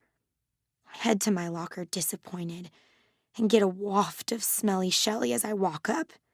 She stares at me, a notebook in her hands. Hello, Raina. I hold my breath. Not again. Hey, Shelly. Would you like to do homework together this afternoon? I shake my head, still holding my breath. Can't. I'm busy. She shrugs. All right. Perhaps tomorrow, then. She's about to walk off, and then I see what's in her notebook. They're drawings of people in our school. I rip the notebook from her hands. What the hell are these? She beams. They're for my art class. Do you like them? I flip through the pages irritated. The drawings are good. Are you copying me? She frowns, confused, then takes her notebook back. Copying? No, of course not. Just then, I feel a tap on my shoulder. Hey, hot stuff. I spin around, surprised. Oh, hey, Briar. She hands me a jean jacket. What's this for? She eyes my sweatshirt. I noticed you're always wearing a sweatshirt and thought you could use an upgrade. I take off my sweatshirt and put on the jean jacket. Cute. I smile. Thanks. I didn't think anyone would talk to me after what happened at the party. Briar shrugs. Honestly, I think most people were too drunk to even remember. Peter was just being a dick. I nod gratefully. Briar looks at smelly Shelly and lowers her voice. These lockers are kind of gross. I look back at my locker. Yeah. Want to share mine? I can't believe my ears. Did I just get invited to share Briar's cool kid's locker with her? I take one look at smelly Shelly and don't even think twice. That would be great. Awesome. Bring your stuff over tomorrow morning. I gotta run. We're cheering at football practice today. Scrimmage. Football practice. Peter will definitely be there. Come watch if you want. Cool. I walk with Briar over to the football field, leaving smelly Shelly next to my old locker, staring after me. The stadium is starting to fill up with a small crowd. The football players are warming up on the field. The cheerleaders are stretching on the sideline nearby. I spot Peter trying to jump tires out on the field. He looks like a wreck. Guess that's why he didn't show for school today. Still hungover from Saturday night. I walk over to where the cheerleaders are standing and take a few steps onto the field. A few guys stare at me, confused. I'm so focused, I don't feel the familiar presence at my back. Raina? I spin around and am about to respond. But just then, Peter's eyes lock with mine. A cold wind sweeps by us. His eyes grow wide, his mouth contorts strangely, and he yells so everyone can hear. I slept with Tamika so she'd convince Coach to put me on the team. Tamika? Who's Tamika? I rack my brain, but then I remember. She was introduced during one of the pep rallies. Tamika is the coach's wife. For a moment, no one says anything, but the shock in the crowd is palpable. I hear a strangled growl, and then a large figure comes charging toward Peter. What did you just say? Peter's face has gone ghost white. You slept with Tammy? Peter just shakes his head, speechless. Answer me, damn you! Did you screw my wife? Peter takes a few steps back, his hands out in front of him. It was her idea, sir. She took advantage of me. Coach's fist comes out of nowhere. The punch takes Peter down like a sack of potatoes. I'll kill you! Coach launches himself at Peter, and everyone immediately jumps into action. It's pandemonium. People try to separate them, but just end up pushing each other. I nearly get a right hook to the face, but Jay shoves me out of the way at the last second. I duck out from the crowd and lean against the stadium wall, my chest heaving. This is bad. Really bad. Mr. Armstrong and a few other teachers come running down from the stands. What the heck is going on here? His eyes go to Coach, who is still on top of Peter. Peter looks utterly helpless, blood gushing like a river from his nose and mouth. Murphy, get your hands off him. But Coach doesn't listen.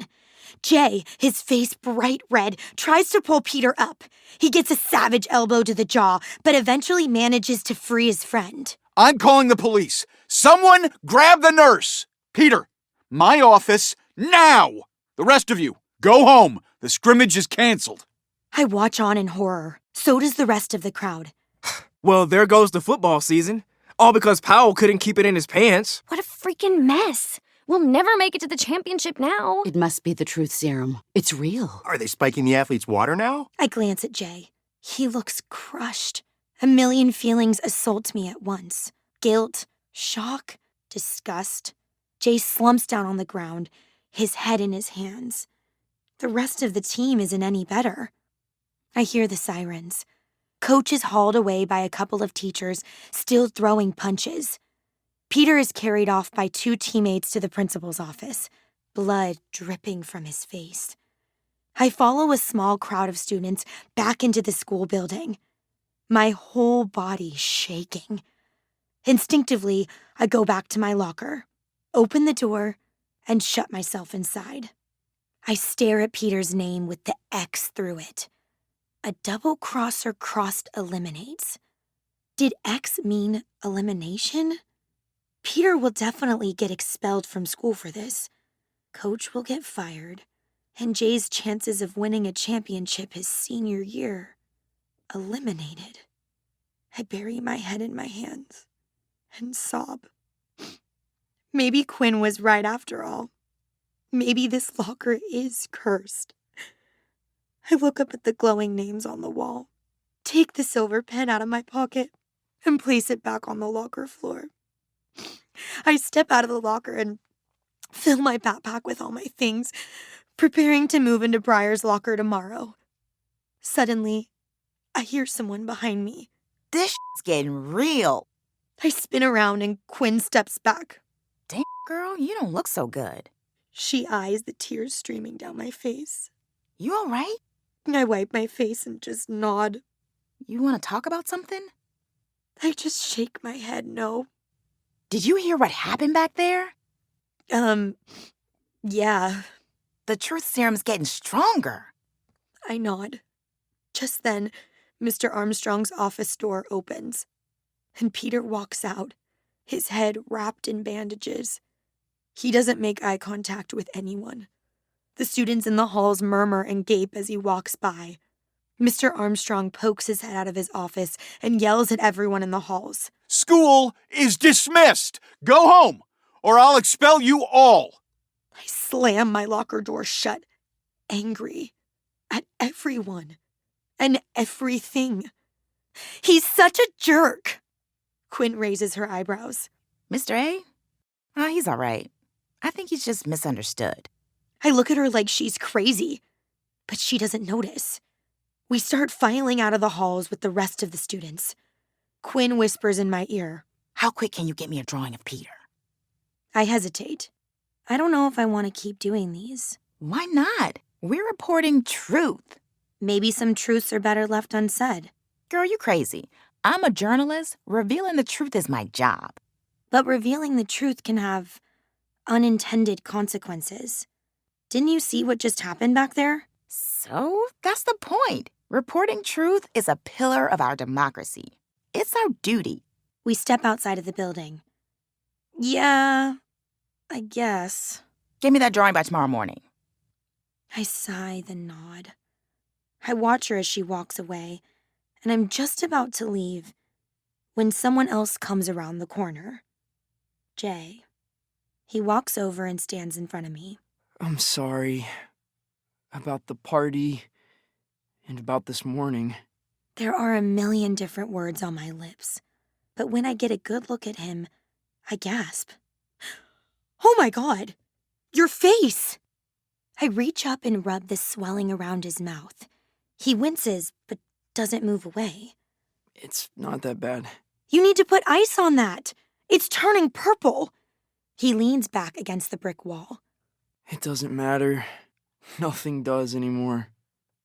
I let out a sigh, then look down. I'm sorry, too. About Peter. His hands clench at his sides. I can't believe he'd do this. To coach? To the team?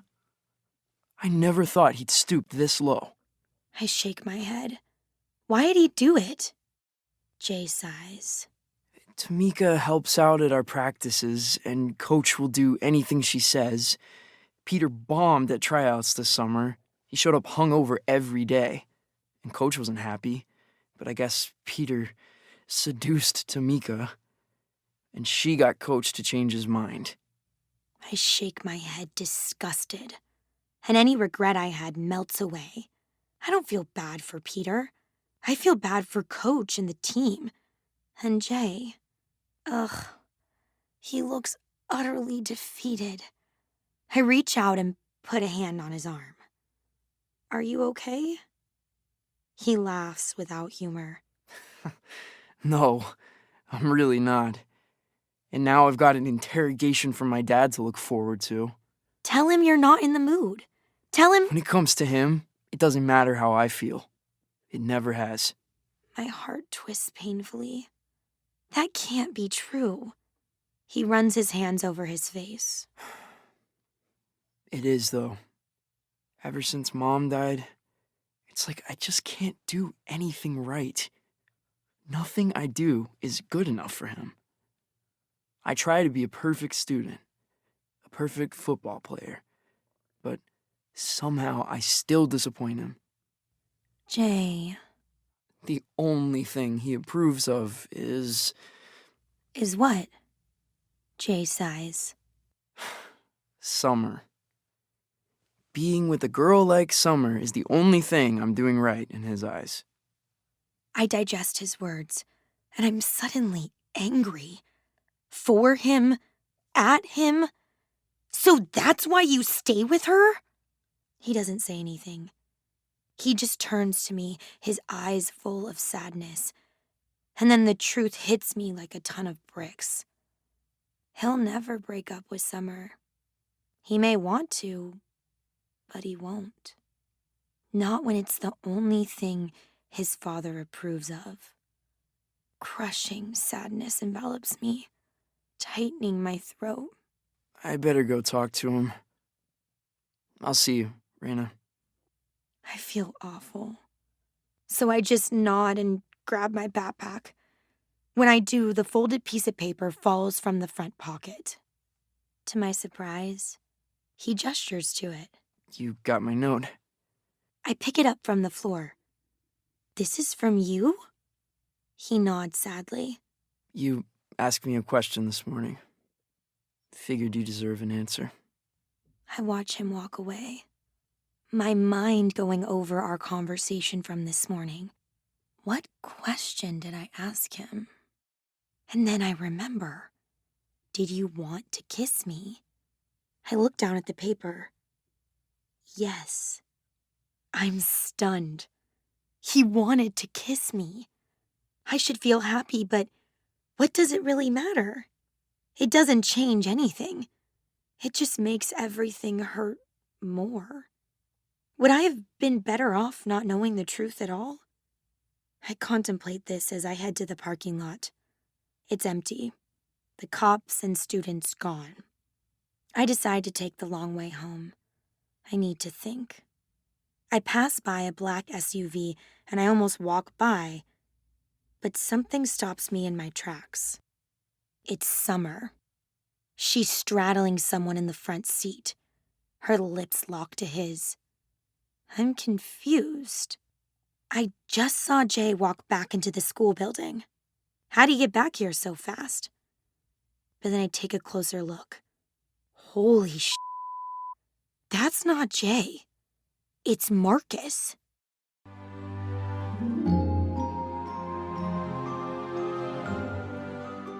Summer is cheating on Jay with Marcus. The words echo in my head as I run all the way home.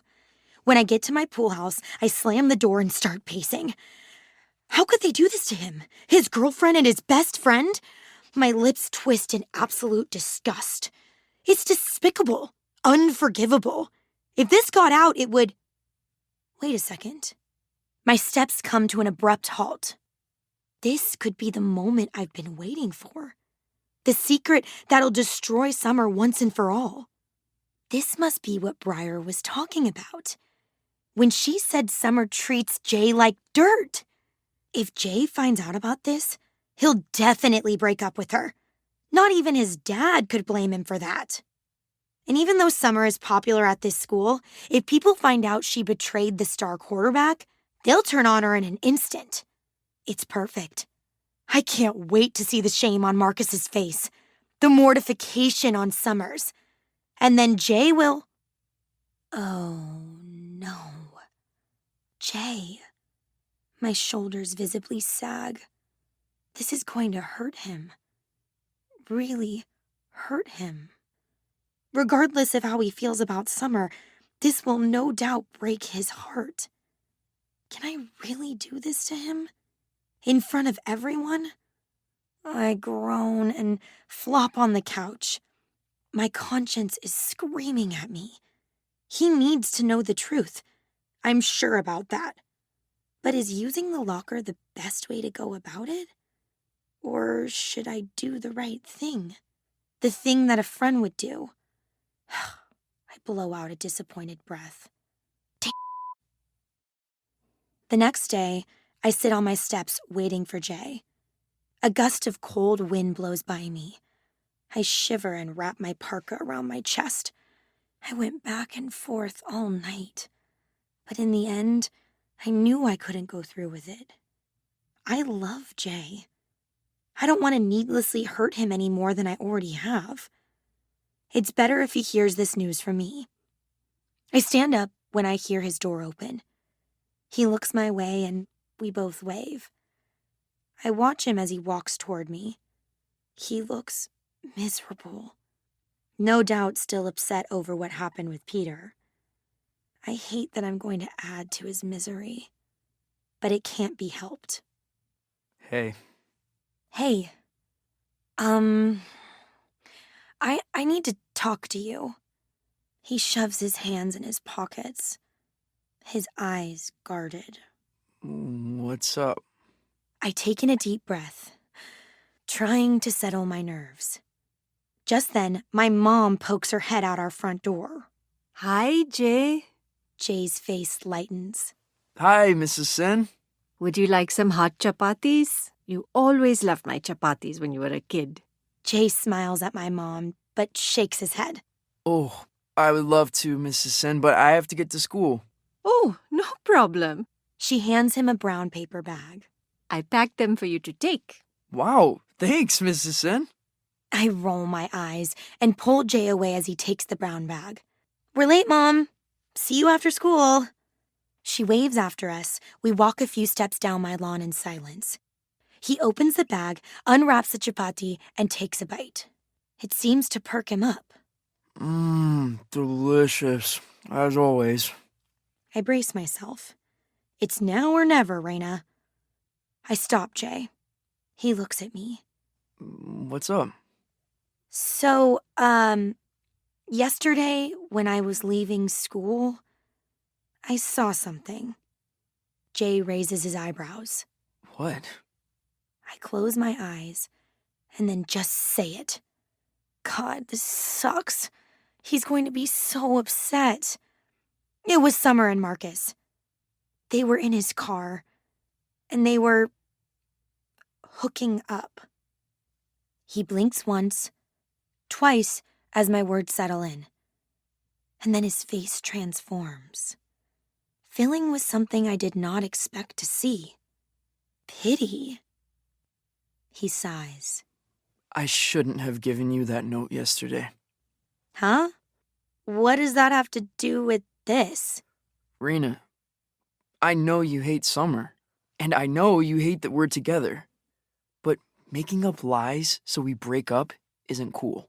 My eyes go wide. Is he serious? Jay, I'm telling you the truth. I saw them making out in his car. but he's already shaking his head. They wouldn't do that to me. Besides, Summer and Marcus can barely stand each other. My mouth drops open. He doesn't believe me. He thinks I'm making it all up. I try one more time. Jay! I thought you were better than that, Raina.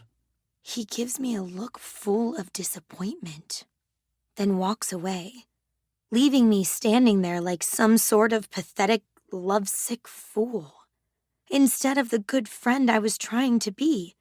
This is what I get for trying to do the right thing? Well, I guess I have no other choice. Back to plan A. I get to school and walk angrily past the cool kids' lockers. Marcus and Summer are there flirting with each other, and Jay is nowhere in sight. I glare at them. The lying, conniving Morning, Raina. Briar walks up to me, smiling, and hands me a slip of paper. This is a locker code. I almost forgot. I'm sharing Briar's locker now. Come on, I'll introduce you to everyone. She takes my hand and pulls me over to her locker. I feel tingles up my neck as I walk with her, right into the midst of all the cool kids. Briar opens her locker. You can keep your stuff on the top shelf. I open my bag and put my books there. Then Briar introduces me around. I can't believe this is happening. I'm sharing a cool kid's locker with Briar Fox. I've made it. For a moment, I forget all about my anger. I laugh and nod along as Briar and her friends crack jokes. The bell rings and I'm about to head to class. But then I notice Marcus and Summer laughing together again. And my anger returns. I have some unfinished business. I wait till Briar leaves and then slink off to my old locker. When the coast is clear, I slip inside and shut the door. The pen is there, glowing, pulsating, as if in waiting. I pick it up and the coolness seeps through my body. This feels right. I pull the cap off the pen and my hands shake with adrenaline as I write, Marcus Campbell.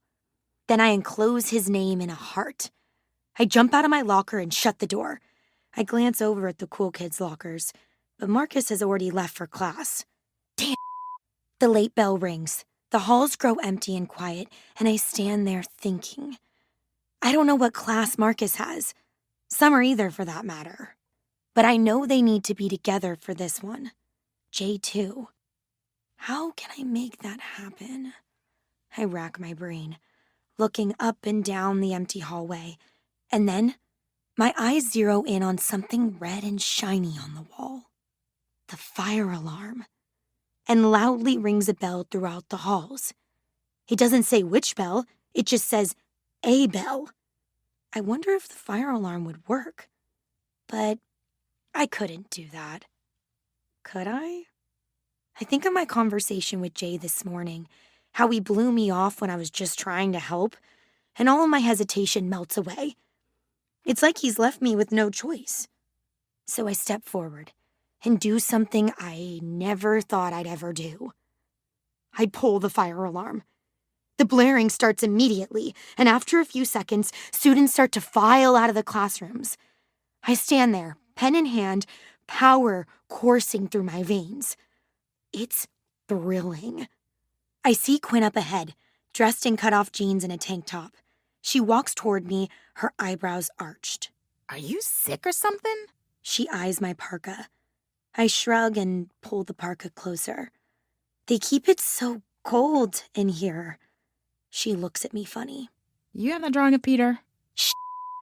I got so caught up in Marcus and Summer's secret, I completely forgot to make a drawing of Peter for Quinn. I think fast. Yeah, but I'm adding some finishing touches. Hold tight on printing till this afternoon. Girl, are you on something? I can't wait that long. It's already yesterday's news. Just trust me. We may have a double feature coming up. How do you know? Just a feeling. I wink and walk off. I probably shouldn't have said that, but at the moment, I don't really care. The sun is blinding when I walk outside. I hide behind the front hedges, waiting for the perfect moment to reveal myself. I probably look like a creep, but I don't care about that either. I stare out into the sea of faces until I see Summer exit with Jay. And as if the gods are on my side, they go to stand next to Marcus and a few other guys from the team. My steps are sure as I make my way over.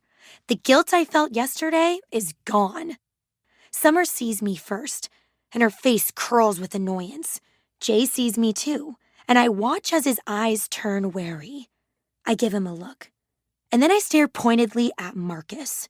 It takes a second, but Marcus finally looks my way. And then I feel that addictive rush of power, because when his eyes lock with mine, he freezes. A cold wind sweeps by us. His mouth contorts strangely. His eyes grow wide. His head turns eerily towards Jay, and he blurts out exactly what I want him to say. Summer and I sneak off together after practice every Wednesday and hook up in my car. Stunned silence follows Marcus's declaration. Jay turns to his friend as if in slow motion, blinking just like he did this morning. But it's Summer's strangled voice that breaks the silence. Marcus, what are you doing? She looks shell-shocked, terrified. I cross my arms, eager for the show. Marcus seems rooted to the spot, his face now a deep crimson red. Summer suddenly grabs Jay's arm. Baby, he's lying. We haven't. Jay abruptly rips out of her hold. Then he steps toward Marcus, his body taut. Is it true? Don't lie to me! Jay, calm down. There isn't anything going on. She tries to pull him away, but he won't budge. Marcus looks guilty for a second, but then his eyes harden. Yeah, you know what? It is true. I've been making love to your girlfriend since junior year. Summer bursts into tears, and shocked gasps travel through the crowd. I push around people as they start to swarm, not wanting to miss anything. Jay stares at his best friend in shock, and I can see his hands shaking. Then he looks at Summer. How could you? Summer is crying so hard. I'm surprised she can get any words out. I'm sorry. It just happened, and then... It happened again and again.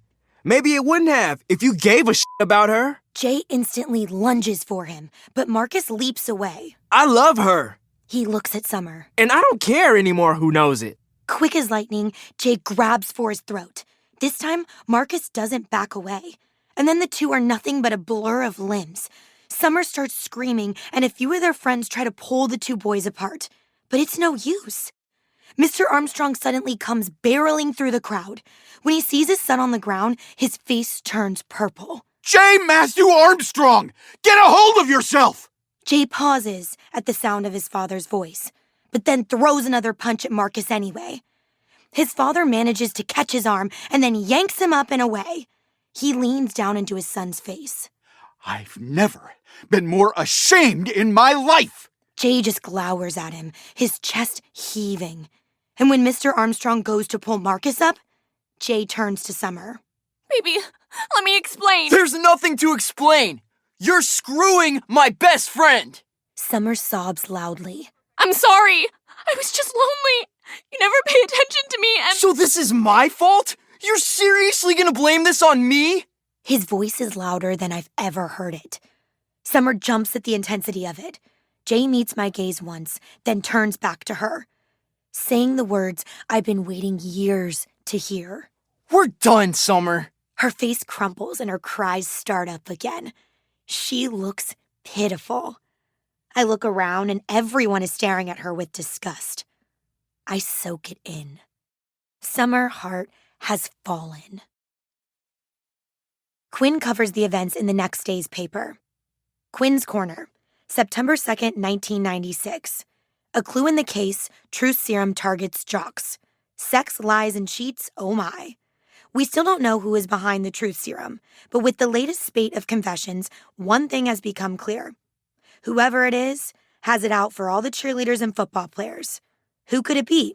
A rival team? A disgruntled teacher? A slighted student? Your reporter investigates. I read Quinn's article and fume. She published it without me. And the drawing was done by smelly Shelly?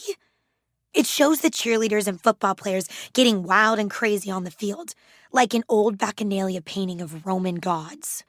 I don't know what makes me madder, that Quinn published the article without me, or that she's getting closer to the truth. I crumple the paper and throw it in the trash bin before walking to class. Who cares about Quinn and her dumb theories? She'll never figure out what I'm doing. My power is greater than ever, because now everyone knows the truth. A truth I've known for years, that Summer is a hateful, lying bitch. Jay and Marcus have both been suspended for the week. They won't be able to play in the game on Friday, which doesn't bode well for the team. A team that is already in shambles after what happened with Peter. I feel terrible about that, but it had to be done, for the greater good of exposing Summer Hart. I laugh as I walk into the last class of the day, reveling in my victory. I spot Summer sitting in a corner by herself. Her eyes are puffy, and she's sitting straight-backed in her chair, feeling incredibly smug. I take the seat beside her. I know I shouldn't, but when she turns in my direction, I shake my head and grin. Who's alone now? Her eyes turn black. She opens her mouth, but then two shadows fall across her desk. Briar and Vivi stand above her, delight shining in their eyes. Well, well, well, how the mighty have fallen. Briar leans forward on her desk. How's the view from the bottom, loser? Summer looks up at her two former friends. Two friends that she's ostracized over the past few days. And even from my desk, I can see she's scared. You got some nerve, sweetie. Getting mad at me for sharing a few pictures when you were banging his best friends? I guess what goes around comes around. They laugh and the rest of the class joins in. Summer doesn't say anything, but I see her clench her fists under her desk. You don't deserve Jay. You never did. But you never deserved us either, bitch. So don't try to come crawling back now. Her eyes look up and meet mine. Summer follows her gaze, and Vivi and Briar come stand next to me. You can't tell us who to hang out with anymore. Vivi grabs my hands and pulls me up next to her, and she wraps her arms around my shoulders. She's so fake, but I don't even care. I just soak it in. Vivi pulls me over to where she, Summer, and Briar always sit together. Raina, we noticed you're always sitting next to weirdos like Smelly Shelly. At the nickname, everyone in the class laughs again. Shelly stiffens. I should defend her, I know. But instead, I find myself nodding along. So come sit with us from now on. Summer is staring at me, shock in her gaze, and the expression has me smiling. I'd love to sit with you, Viv. I look over at Summer and flick my hair. Thanks. Are you two kidding me right now? Shut up, bitch. No one asked you. Summer glares at the three of us, then grabs her books and runs from the room. The tears I see in her eyes have me laughing again. Karma is so sweet, and revenge is even sweeter. I don't talk to Jay for 2 days. He's suspended, so he's not at school, and I haven't gone over to his house. I've wanted to, just to make sure he's okay, but I know he needs time to process everything. Besides, I've been busy, not only enjoying Summer's fall from grace, but enjoying my new social status.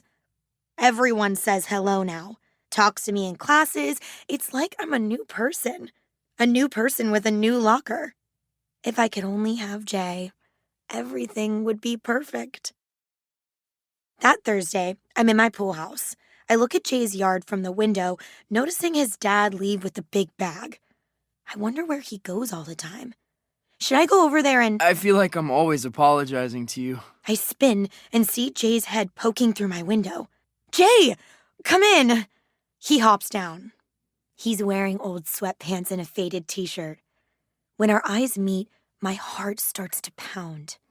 You tried to warn me about Summer and Marcus, and I didn't listen. I'm sorry. He looks down, sadness taking over his features. I want to reach out and hug him, comfort him, but I hold myself back.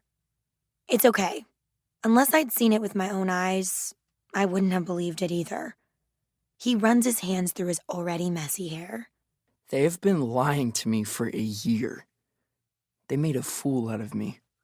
The two people I trusted the most. He shakes his head. I feel like such an idiot. Anger on his behalf has me stepping toward him. Oh, don't say that. They're the idiots, Jay. And after what they did, they don't deserve a second more of your time. He gives me a wan smile, then lets out a long sigh. I guess it's for the best anyway. You know, about me and Summer.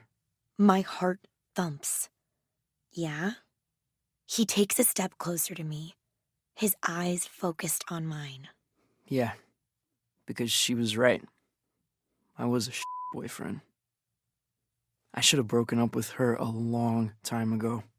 My insides sore, and I can barely hold back my smile. But then I remember what he told me about his father. How did your dad take the news? He scoffs. He isn't happy.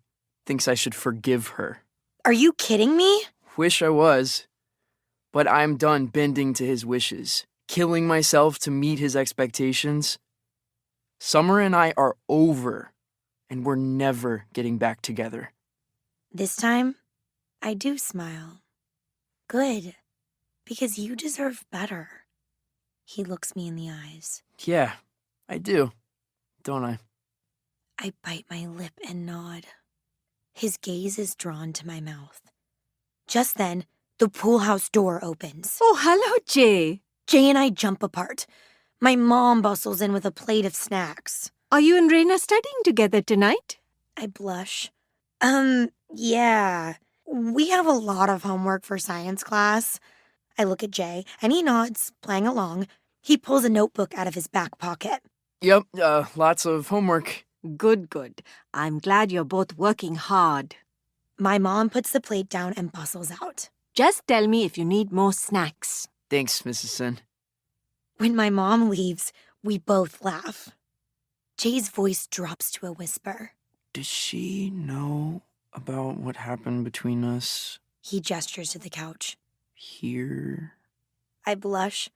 Are you kidding? No way! She'd kill me. Besides, I hit him in the shoulder playfully. She thinks you're... I switch into my Indian auntie accent. Such a good boy. Jay laughs and my heart melts. Then he gestures to my notebooks. Doing some drawing? I am. I look at the notebook in his hands. Working on some new rhymes? He smiles. Yeah. I thought maybe we could sit and work together. Like the old days. I'd love that. For the next few hours, Jay and I sit side by side on the couch. Him writing, me drawing. We talk, we laugh, and we reconnect. And I can't remember ever being so happy. At around midnight, I finished up my latest drawing. It's of Jay performing on a big stage. I put my pen down and turned my notebook toward him. What do you think? His eyes scan my drawing. It's amazing. Want to hear what I've been working on? Of course. I lean against the couch, more comfortable and relaxed than I've been in a long time. He looks into my eyes and starts his rhyme. My entire body thrums with white-hot energy as he raps. And it's as if he's rapping to me. My eyes snap up to his. His are unwavering on mine. He finishes his rap and leans in close. Do you like it? Somehow, I manage a nod, even though my whole body is trembling. He puts his notebook down and brings his face close to mine. I close my eyes, waiting to feel his lips, drowning in bliss and expectation. But when a few seconds pass and nothing happens, I open my eyes again. His face is inches away, and his gaze is scanning my face. He lets out a breath. I'm nervous. I laugh softly. Me too. I've wanted this for so long. His breath is warm on my lips. seducing me. Me too. He gently runs one knuckle down my cheek, and I sigh softly at the feel of it. I look up and into his eyes and see such adoration and longing. It sends my heart into an unholy rhythm. You're so beautiful. His words disarm me, and I sink further into the couch. I feel lost in a sea of passion, and I wrap both arms around his neck, trying to anchor myself. He brushes his lips over mine. Once, twice. Then he pulls back for just a second. His next words are nothing more than a whisper. And I meant what I said.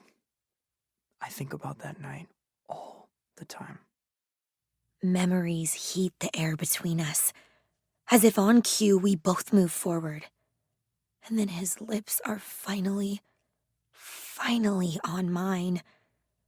I am instantly lost.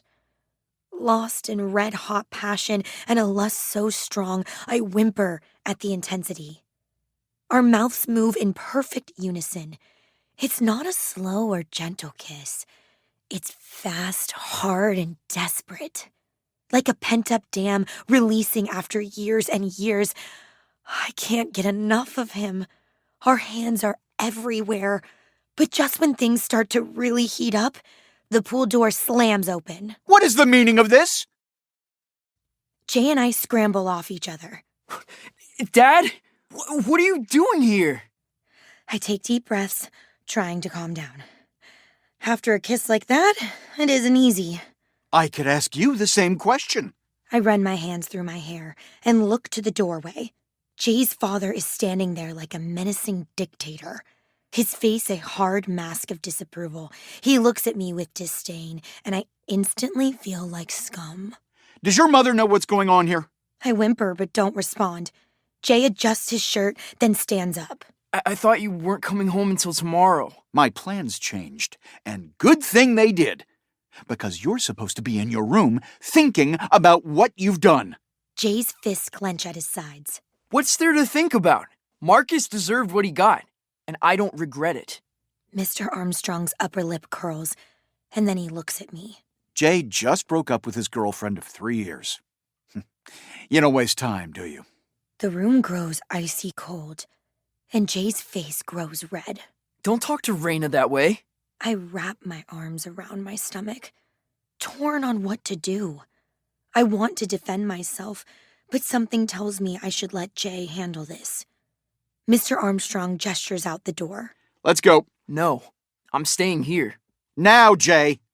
Before I call Mrs. Sen and tell her what I just walked in on, and get your little friend here in big trouble. He shoots me a lethal stare, and for a moment, my insides start to shrivel. But then my back stiffens. Who does this guy think he is? He tries to run his son's life, and now he wants to run mine too? I'm just about to speak, but Jay cuts me off. I'm 18 years old, Dad. You can't order me around like a child. Mr. Armstrong crosses his arms over his chest. If you act like a child, I'll treat you like one.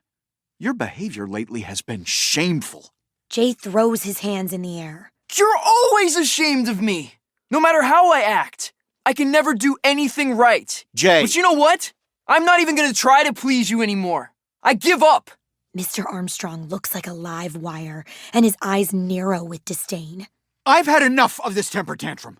You're grounded until I say otherwise, and if you step even a toe out of line, you're out of the house!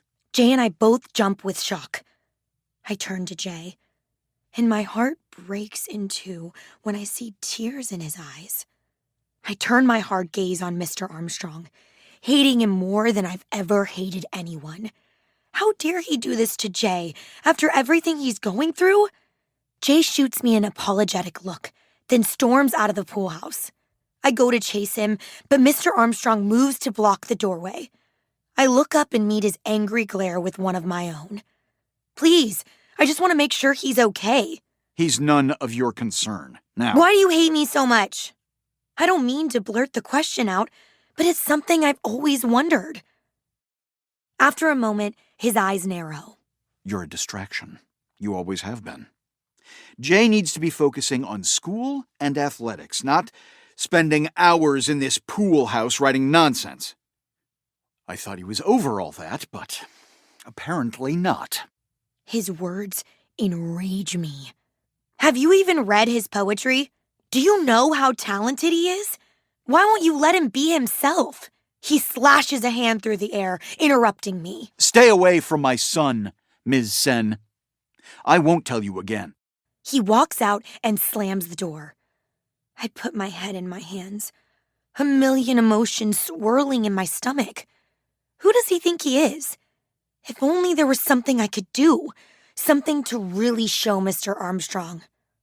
I suddenly laugh out loud. Mr. Armstrong may think he rules the school and everyone in it, but he isn't the one with the power. I am. I'm shivering with rage as I walk up to my old locker. I turn the lock, my fingers icy cold, and I'm just about to slip inside when a familiar smell washes over me. I turn to look at Shelly, who's opening her own locker. She looks at me once, then turns away. Hey, Shelly. How's it going? Her face tightens. Don't you mean smelly, Shelly? I cringe, and then gear myself up to apologize. She grabs a book, then slams her locker closed. You've changed, Raina. And not for the better. I watch her back as she walks away. I have changed, but since everything is finally going my way, I'd have to disagree. It is for the better, and I couldn't care less what smelly Shelly thinks of the new me. I step inside my locker and gently close the door. My eyes rove over the glowing wall, full of names and initials, a lot of them written by me. I smile, then pull out the pen. Robert Armstrong. I never planned to write the principal's name in the locker, but he's left me no choice. He needs to be knocked down a peg, and I have no problem being the one to do it.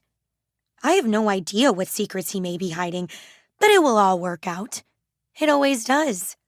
I shove the pen into my backpack, step out of the locker, and slam smack into Quinn. My bag drops to the floor. I scowl, annoyed. Sorry. She helps me pick up my scattered things. Smelly Shelly is standing right behind her. I thought you switched lockers. Double crap. I hastily think of an excuse. I lost my science book. Thought maybe I left it here. I can tell that she doesn't believe me. I also find that I don't really care. I change the subject. That last article was great. Bet it really flew off the shelves. Yeah, it did. She's staring at me oddly, and something about the look in her eyes makes me mad. I stiffen. Sorry I couldn't get you that picture in time. I make a face and gesture toward Shelly. But looks like you found a new friend to help. Quinn arches her eyebrows, but ignores my jab. She has a pen and notebook in her hands and looks like she's about to ask me something. Raina. But I don't have time to hear what she has to say. The bell will ring any second now. I zip up my bag and start walking away. I look back at them both with a gleam in my eyes. Better get your pens ready, girls. I wiggle my eyebrows at Quinn mockingly. You'll have the story of your lives to write after the pep rally today. Quinn calls after me. How do you know that, Raina? And Shelly just glares. I ignore them both and walk away. They can't touch me. I rush to the gym, filing in past all the students. I search out Mr. Armstrong. He's standing with the interim football coach. Perfect.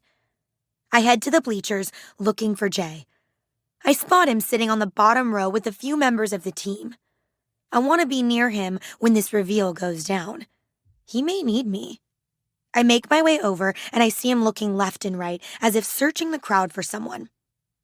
When our gazes meet, his shoulders settle, and my heart melts. He was looking for me. I haven't seen him since we had our kiss last night, and I was worried about how he'd react.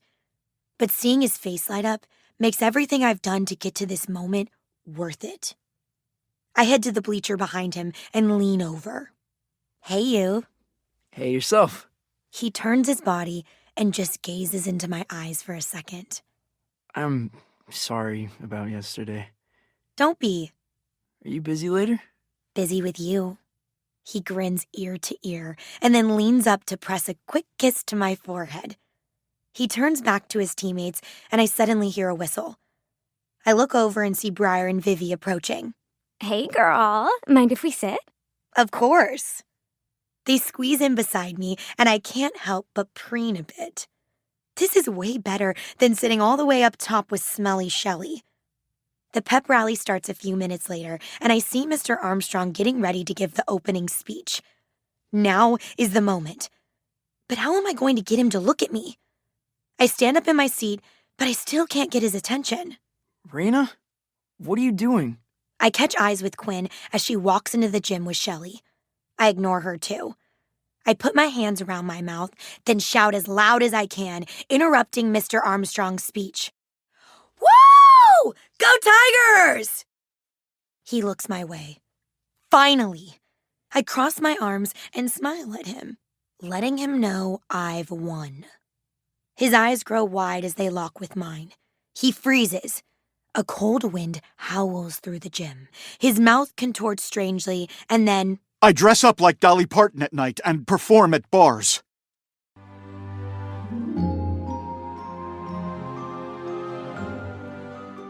Mr. Armstrong's confession hits me like a blow to the stomach. I slowly sit back down on the bleacher, the blood draining from my face. When I wrote the principal's name in the locker, I had no idea what he would confess. I just wanted a little revenge. But never, not even in my wildest dreams, did I imagine this. Mr. Armstrong does drag? Does Jay know? Did his mom? Jay is suddenly on his feet in front of me, and from the look on his face, it's clear that Jay had no idea about his father's secret. Oh, God. I've hurt him again. The crowd around me is quiet, but the silence doesn't last. Whispers and titters spread around the auditorium. Mr. Armstrong grips the sides of the podium, and even from all the way over here, I can see his chest heaving. Vice Principal Dixon, his face bright red, leans over to whisper something in his ear. The principal nods curtly, then immediately strides from the gym. I don't pay attention to what Dixon says next, although I know he is desperately trying to get the crowd under control. Because my eyes are only for Jay, and his are locked on his father. He suddenly jumps off the bleachers, and I don't think, I just follow. As I'm leaving, I see Quinn. She's standing, her eyes narrowed on me. Jay pushes the doors to the gym open, and the sound is like the blast of a cannon. He's upset. Really upset. And it's all my fault. Guilt like I've never felt before swarms me. It clogs my throat, rendering me unable to call out to him. Mr. Armstrong is at the end of the corridor, but Jay's heated voice stops him short. What the hell was that? I slink back into the shadows, knowing I shouldn't witness this, but the guilt keeps me rooted in place. Mr. Armstrong is stiff, and I notice he won't meet Jay's eyes. Go back to the gym. We'll discuss this later. No, we're gonna discuss this now. What the hell, Dad? Is it true? The principal blanches at the question, but then his face goes hard. Jay, I'm not feeling well. Clearly something has come over me. Just go back. It is, isn't it? All those late nights. The closet that's always locked. Jay stumbles back. Did Mom know? Mr. Armstrong's face pales. I wrap my arms around myself, feeling as if I'm falling apart. What have I done? It's not your business what I do with my own time. It's no one's business. No one's business? You just told the entire school! I didn't mean... Jay waves a hand to cut him off. Ever since Mom died, you've been trying to mold me into a proper man. You expected me to play football, date the head cheerleader, and do all these other things I didn't care about, just because it supposedly fits your ideal of what a man should be. And all this time, you've been... Mr. Armstrong's face drops. Jay. You're a goddamn liar! and a hypocrite! Jay's angry shout echoes in the empty hallway, making me jump. You didn't trust me with the truth! And you know what? I wouldn't have even cared! You want to do drag? That's great! But you're a liar! And I can't believe you lied to Mom all those years, too! Jay spits at his dad's feet. You were always so ashamed of me. Now I'm the one who's ashamed of you for being a liar. Mr. Armstrong's face suddenly goes rigid with anger. Watch your tone, young man. I'm still your father. And Mr. Armstrong strides toward his son. For a second, I worry things will get physical. But Jay backs away. You can't tell me what to do anymore. You have no right. While you're under my roof. I'll leave then. Today. You'll never see me again. And then he leaves. And Mr. Armstrong just stands there, watching him go. After school, when I see Jay rush out his front door, I race to intercept him. Jay, wait! Not now, Raina. He adjusts his backpack and keeps walking, but I'm determined. So I hurry after him and grab his arm. He easily shakes me off. Please, just talk to me. I can't. I gotta get out of here. But where are you going to go? Jay scoffs. I would say a friend's house, but I don't have many of those left. My heart sinks. And for a moment, I'm lost for words. I did this. I did this to him. I ruined his life. He continues on, impervious to my thoughts. It doesn't matter anyway. Anywhere is better than here. He keeps walking, but I grab his arm again. I can't let him go. Not when everything is my fault. But what can I do? As if in answer, I get a brilliant idea. Stay in my pool house. He doesn't stop, but his steps slow. Your pool house? Yes, it has a bed and a bathroom, and I can bring you food and stuff. He bites his lip, unsure. I don't know. What about your parents? I wave away his concern. They won't care, I promise. I'll explain the situation, and I know they'll understand. And besides, they think you're such a good boy. Remember? He smiles a little at my joke. Please?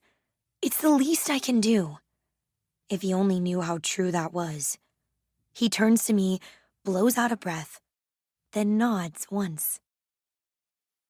Later that day, there are extra blankets in the closet, and the TV has all the channels, so you won't get bored or anything.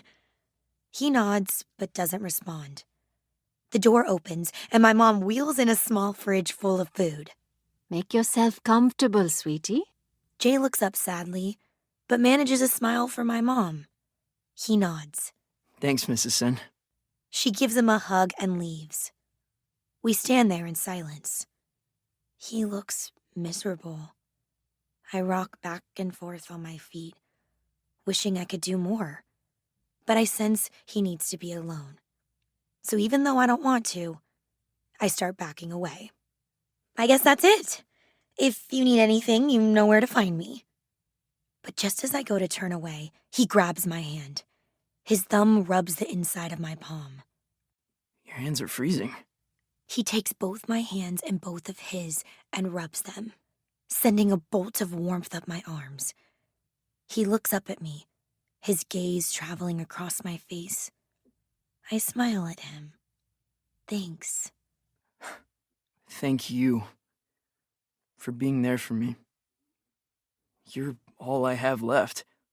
It's nothing. No, Raina. It's everything.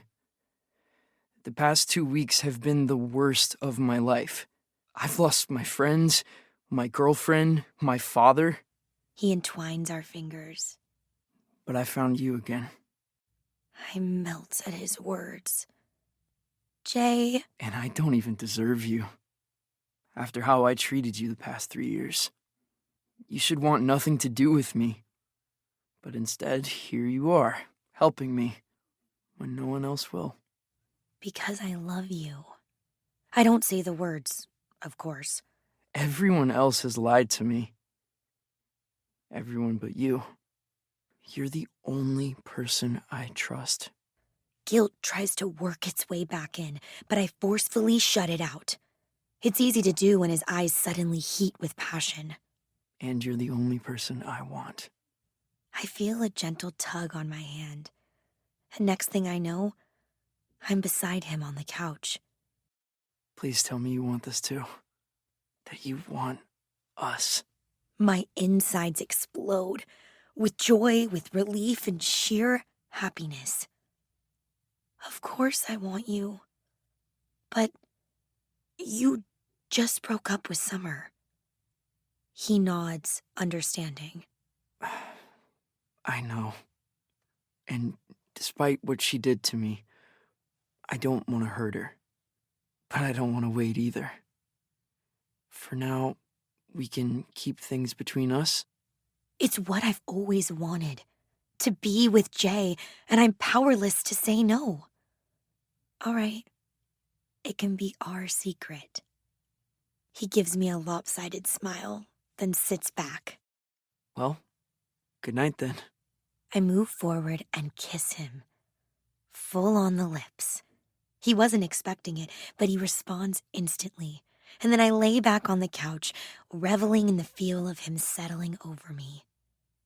He wants me. I want him. And I don't want to wait either. So in the dark, with his body wrapped around mine, I let go of all my guilt.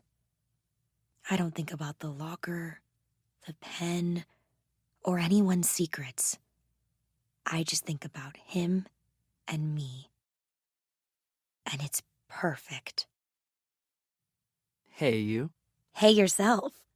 I turn from the locker I share with Briar, and Jay's there, hovering behind me.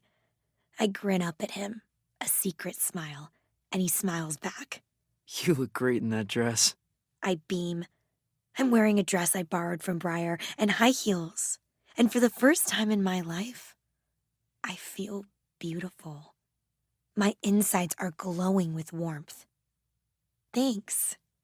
His lopsided smile lights his face, and that smile is only for me. The air between us is on fire, and all I want to do is pull him into my arms. But we're at school, and we're supposed to be keeping things private. But apparently Jay's forgotten, because his hands are on my waist, pulling me closer. Jay! I laugh, swatting him away half-heartedly. Someone might see. I don't care. He buries his face in my neck, making me giggle. I give in, pulling my chest flush with his. Our lips connect at the same time, and it feels like my life clicks into place. I'm kissing Jay. Right there, in front of everyone, at the cool kids' lockers. All my dreams have come true. I feel a pair of eyes on me and turn my head. Summer is standing there at her locker, alone. She glances away as I look in her direction, as if she's afraid to make eye contact. She looks like a wreck. She's wearing sweatpants and a dirty t-shirt and has dark circles under her eyes. Her hair is a mess, and the best part of all, no one even seems to know she exists. I laugh out loud. Summer Hart has become invisible. She takes a book and a banana out of her locker and shuts it.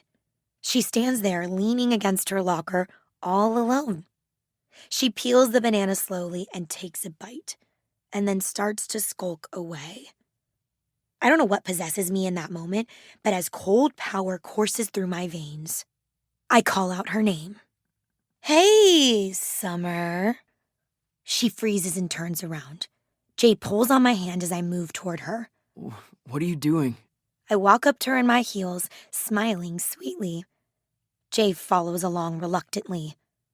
Why are you standing here all by yourself? Don't you have any friends? Summer looks up at me with sad eyes. I've never seen her look so defeated, so vulnerable. It's almost too easy. Oh, yeah, that's right. You don't. You chased them all off, or you slept with them. I wrap my arms around Jay and kiss him on the lips. Jay looks uncomfortable, but he doesn't fight it. He kisses me back.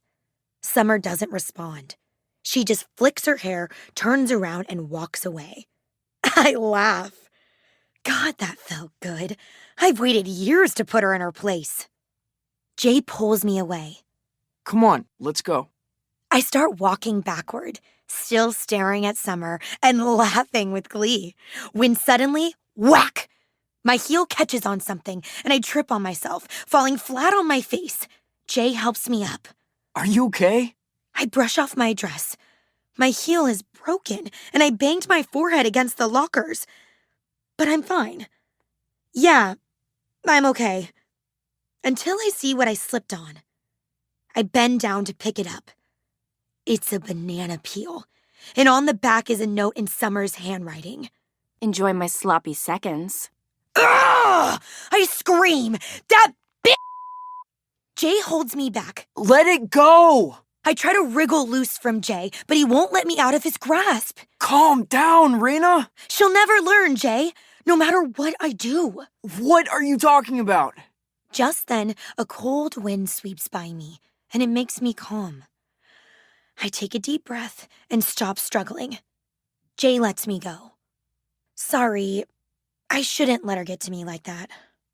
I smile sweetly at Jay. We're together now. That's all that matters. After a beat, Jay gives me a kiss on the cheek. Right.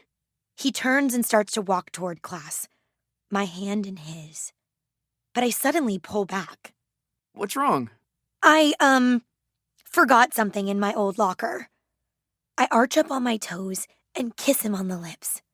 See you in class? He looks at me a little funny, but nods. I'll save you a seat. I stand there smiling sweetly until he's out of sight. Then I take off my heels and march barefoot to my magic locker, muttering to myself as I go. That bitch is going to pay for this. I'm going to write her name in the locker with a big fat X through it, and a heart too for good measure. God knows who else she's screwed. I laugh as I reach my locker. I'm going to eliminate that skanky bitch once and for all. I open the locker door and reach into my backpack to grab my pen. But my hand comes up empty. The silver pen is gone. In a panic, I dump the contents of my backpack on the floor. Where the hell is it? I just had it. Wait, when was the last time I had it? When I wrote Mr. Armstrong's name right before the pep rally, I put it in my backpack. I know I did. What could have happened? Where could it have gone? Did someone steal it? The thought of someone else in possession of my pen sends me into a frenzy. My head spins, and the lockers feel like they're closing in around me. I take deep breaths and will myself to calm down. I'll find it. It has to be somewhere. What are you doing here? I look up and into Shelly's eyes. Her foul smell makes me even angrier. Nothing! Leave me alone! I rummage frantically through my old locker, looking all around the floor, then in my bag again, but nothing. I feel myself start to get hysterical. Did you lose something? Yes, I lost something. Something very important. Maybe I can help you find it. What was it? Ugh, her smell. I ignore her and keep muttering to myself. I can't believe this is happening. I pull my hair. My pen, it's gone. Shelly steps closer to me. Do you need to borrow one? Her smell fills my nostrils, and I'm about to lose my mind. I can't help it. I laugh. No, you idiot. It can't just be replaced. It's a very special pen. It's my special pen. I slide down my locker to the floor and put my head in my hands. She looks at me like I'm crazy, then opens her own locker. I'm sorry you lost it then. I glance up at her and see her locker is stuffed full of random crap. My eyes go wide. I bet you she stole it. I jump up, then shove her out of the way. I start pulling stuff out of her locker and throwing it on the floor. Hey, what are you doing? It's in here. I know it is. It's priceless, you thief. Where is it? I know you've seen it. It's a silver pen with swirls etched on the side. She goes still. I search her locker frantically, but it's not there. I fall on the floor again and start sobbing. For long moments, Shelly is quiet. And when I look up, she's gone. I rock back and forth for I don't know how long until a cold wind sweeps by me. I take a deep breath and feel a bit calmer again. I start picking up my things from the floor around me and shoving them back in my bag. I'll turn the school upside down. It's gotta be in this building somewhere. I'll start in homeroom. Yeah, that's a good idea. Then I'll head to... A shadow falls over me. I look up, thinking it's smelly Shelly again, but it's Quinn. She looks angry. And then she says words that make my blood run cold. I know your secret. Quinn's words ring in my ears. She knows my secret? Does she mean the magic locker? How? There's no way she could have figured it out. And even if she did, she'd never believe it. It's magic, for God's sake. With that thought bolstering me, I wipe all emotion from my face and stand to meet her. I cross my arms and raise a brow. What secret? But her eyes are hard, determined. I know you're the one behind all the revelations. She points a finger at me. You're the reason everyone's been blurting out their secrets. My pulse quickens in my throat, but I don't let my fear show. I smirk. Don't be absurd. You think I have the truth serum? Where would I even have gotten it? Get real, Quinn. I jump when she stamps her foot. Girl, look at your face. Look at all of you. You're a wreck, and you've become more and more strung out since all this began. I've been watching you the past few days, and you've been acting weird. I know you're behind all this, and I want you to tell me how. I relax a bit. She doesn't know anything. A smile spreads across my face. My secret is safe. I laugh. Don't be silly, Quinn. You said it yourself in your last article. Who's ever behind the truth serum is targeting all the popular kids, all the football players and cheerleaders. Why on earth would I do that when I'm dating the quarterback? What's going on here? We both jump at the sound of Jay's voice. I turn around to see him frowning at me. Jay, why aren't you in class? You never showed. I wanted to make sure you were all right. He looks between Quinn and me. Is everything okay? Quinn speaks before I can. No, everything is most definitely not okay. Raina's been tricking everyone into revealing their secrets. Jay blinks at her in surprise. Then he slowly turns to me. What is she talking about? I try and get a hold of the situation. Nothing. Let's get to class. He reluctantly starts to follow, but Quinn's voice stops him short. Jay, don't tell me you haven't noticed Raina acting weird lately. She's changed. I try to pull Jay along, but he doesn't move. Seeing she has his attention, Quinn starts listing her evidence against me. Ever since all this truth-telling began, Raina's been acting weird.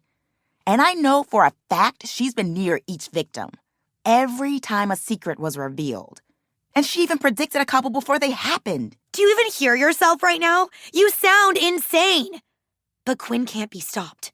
Me, Miss Akins, Breyer, Vivi, Peter, Marcus, Mr. Armstrong, she was present for every single one. Jay turns to me, his gaze contemplative and wary. I know he's thinking about that day in the hallway, the day he blurted out his own secret. I was there for his too, and he knows it.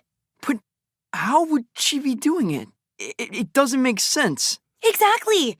This is all crazy talk. But they're not paying attention to me anymore. I locked eyes with her just before I told everyone about my piercing.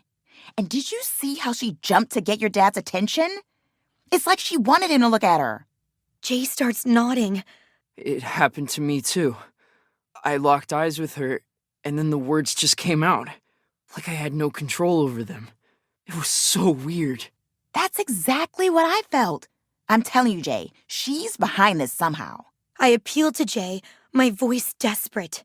Jay, come on. I've got nothing to do with this. He doesn't respond, just pretends he doesn't hear me. It's like the past 3 years all over again, like I'm not even there. A cold wind stings my face. I start shivering uncontrollably. Quinn shoots me a look filled with determination. We're gonna figure this out. Right here, right now. Who's we? She suddenly looks over my shoulder and waves her arm forward. I turn around and my jaw drops. Breyer, Vivi, Marcus, Peter, and Summer. They walk toward us, all of them staring at me. Their gazes are filled with accusation. I told everyone to meet me here during class. Jay, I would have told you too, but I didn't know you were one of her victims. I thought I was panicked earlier, but now my whole body runs cold. I should move. I should run, but I'm frozen with fear. It's like facing each of my sins all at once. Vivi steps forward first. We heard everything, scrub. If you're behind this, you're going to pay.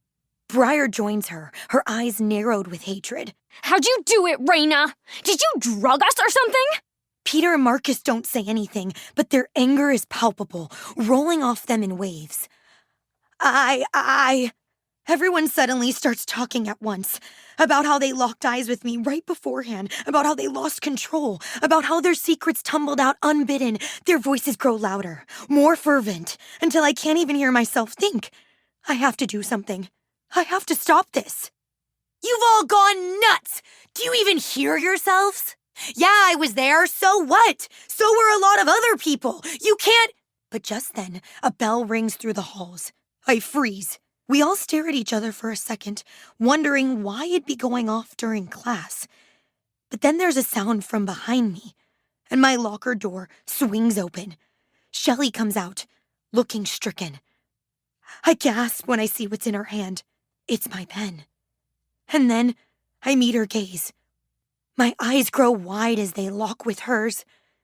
The truth hits me in a nanosecond. She must have written my... A cold wind sweeps by me.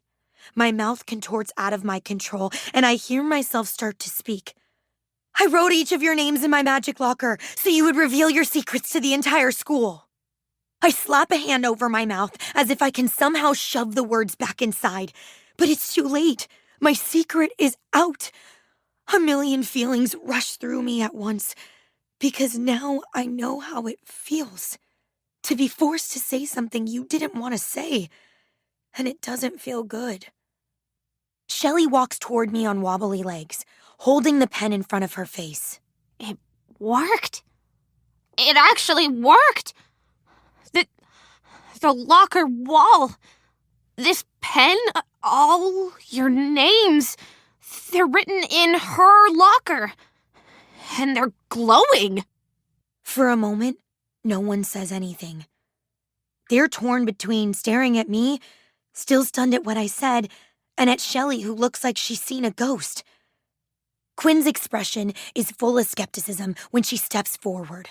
Girl, what are you saying? What do you mean our names are glowing? Shelly stares at everyone in turn. This pen. I found it on the floor near my locker the other day. This is the secret. To all the secrets. I've been watching Raina. I saw her going inside her locker a lot with this pen. I didn't realize what she was doing at first, so I decided to go in and see for myself. She's been writing everyone's name on her locker wall. And somehow, the locker has been forcing confessions. I wrote her name just now to test it out, and it worked. She confessed. I let out a hysterical laugh. Guys, don't listen to smelly Shelly. She's insane. I didn't mean what I said. I was just kidding. Everyone ignores me. Marcus scratches his head, confused. How could writing a name on a wall force people to say things? Shelly stares into the distance. It must be because of Aunt Eleanor. I freeze. Aunt Eleanor? This is the locker she died in. Quinn's face lights up. Oh my God. You're related to her? Shelly nods. She was my aunt. She holds up the pen. This was Aunt Eleanor's pen. She twists it around and points to it. See? Her name is etched onto the side. I bet this is the pen she used to write her killers' names inside the locker. Right before she died. She turns to the crowd. When the bell rang on the day she was found, the girls who put her in there spontaneously confessed their secret. Just like what's been happening to all of you. The crowd gasps. Raina's been using this pen to force you all to reveal your secrets. Okay, hold on. What is Smelly Shelly trying to say? That the locker and the pen are magic, forcing people to tell the truth?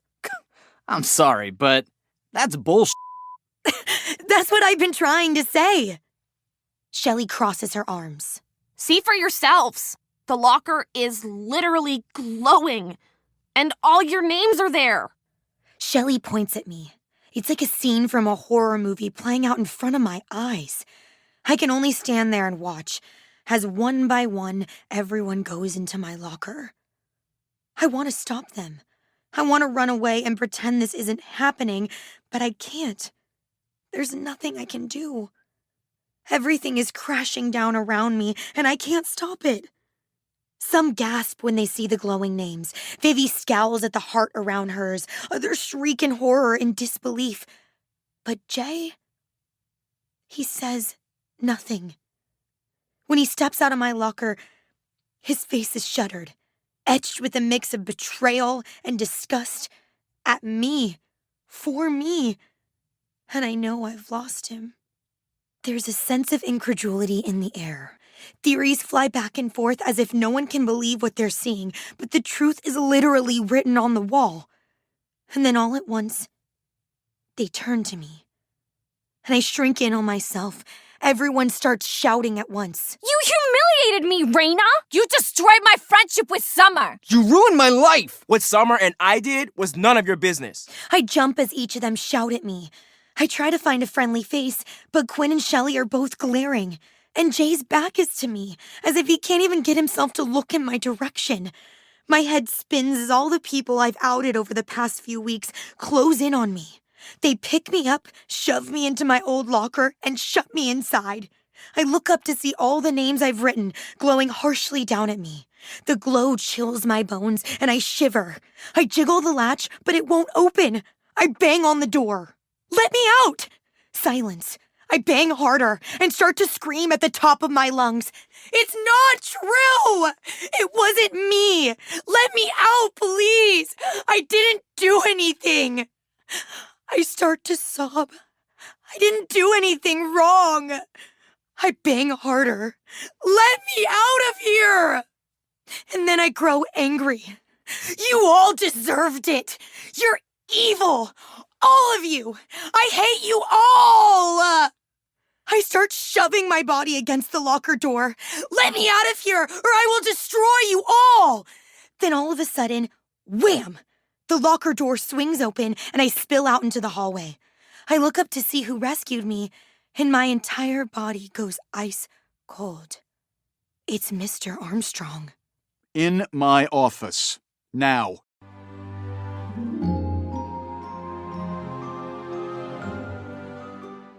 Mr. Armstrong is towering above me, his face a hard mask.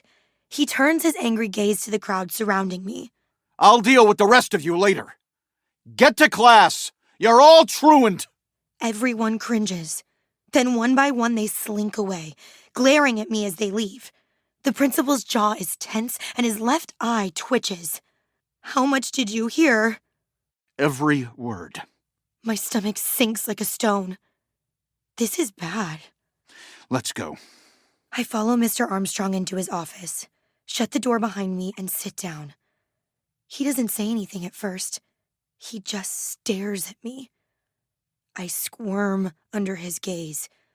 Looking into his eyes, I'm reminded of Jay. He looks sad. I start to open my mouth, unsure of what will come out, but then I remember, Eleanor. I snap my mouth shut, shocked by this revelation.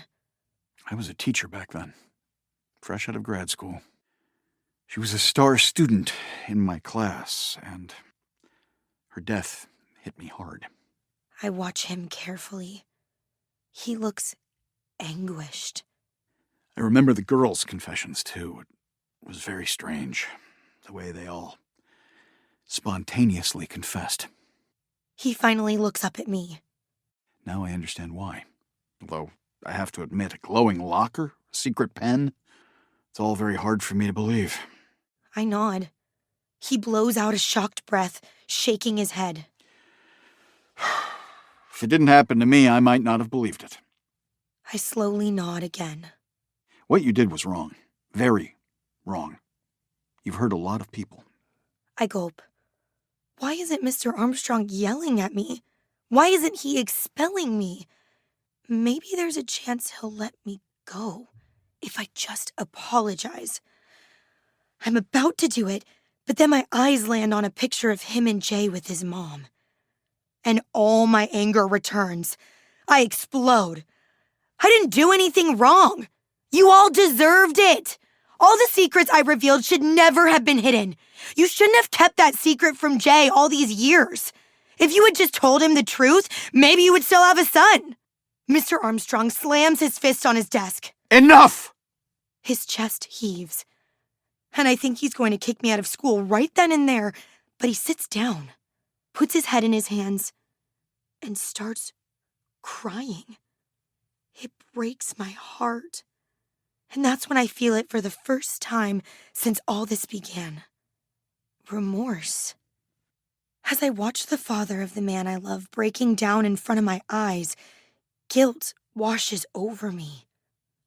What have I done? We just sit there like that for I don't know how long. Me staring at Mr. Armstrong, wallowing in regret, as he weeps into his hands. Finally, he stops crying and looks up at me.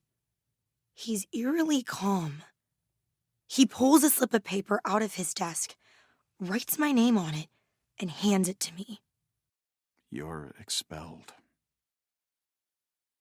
The bell rings just as I leave his office. Students start filing out of class, and judging by the looks they throw me, I can tell the news has already spread. A cold wind chills my bones as I trudge slowly down the hallway. My head hangs low, heavy under the weight of all their stares. Kids I've never even met before glare at me, whisper and jeer as I walk by. Some even yell out insults. I'm not invisible anymore. Everyone knows my name. Raina Sen, the most hated girl in school. Miss Akins is standing by her classroom door, glaring. My whole body shakes uncontrollably. I'm freezing cold. I walk by the cool kids' lockers, and they're all there. Summer and Marcus, Vivi and Briar, Peter, Shelly, and Quinn. Jay. They don't say a word. They just watch as I walk past their lockers. I burn with shame. I can't even bear to look at them. I shiver and shake as I walk back to my old locker to pick up my stuff. It's scattered all over the floor. My head spins. Without thinking, I open my locker door and shut myself inside. I hear the bell ring and the hallways clear out. I bury my head in my hands and cry. A warm glow lights my face. I look up and gasp. All the names are gone. And in their place are just the words, "To thine own self be true." It's a message from Eleanor. And it's something my mother tried to tell me too. I know then what I have to do. I wipe my eyes and step out of my locker. I walk up to the wall near the doorway and pull the fire alarm. I stand in the center of the courtyard as the entire school files outside. I wave my hands and yell to get everyone's attention. Everyone gathers around me, confused. I take a deep breath and go for it. Everyone, listen up. I know you've all probably heard a strange rumor by now. And I'm here to tell you, it's true. All of it. I'm the one behind all the secrets. It's not a truth serum. It's a magic locker, haunted by Eleanor Buckley's ghost. All the people who revealed their secrets were under the spell of Eleanor's magic locker. I find the faces of all my victims in the crowd and look them in the eyes one by one. I wrote each of your names in Eleanor's locker to humiliate you, because you had all humiliated me. What I did was wrong. I hurt all of you, and I'm sorry. But through all of this, I've learned something. If we all had the courage to be ourselves, to be true to ourselves, to be honest with one another about who we really are, none of this would have happened. I wish I had that courage before. But starting now, I'm going to be true to myself. I scan the crowd and find Jay. I look him right in the eyes. A cold wind sweeps by me. Jay Armstrong, I've been madly, hopelessly in love with you since we slept together 3 years ago. So much so that I have notebooks filled with drawings of you. As I say those words, all the cold leaves my body, and warmth fills me. I turn to Summer next. Summer Heart, you were my best friend, and when you left me for Jay, that really sucked. And while I hated you for how you treated me, a part of me always missed you.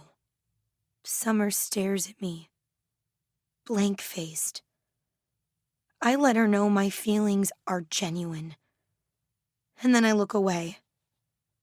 Shelly, you're an amazing person.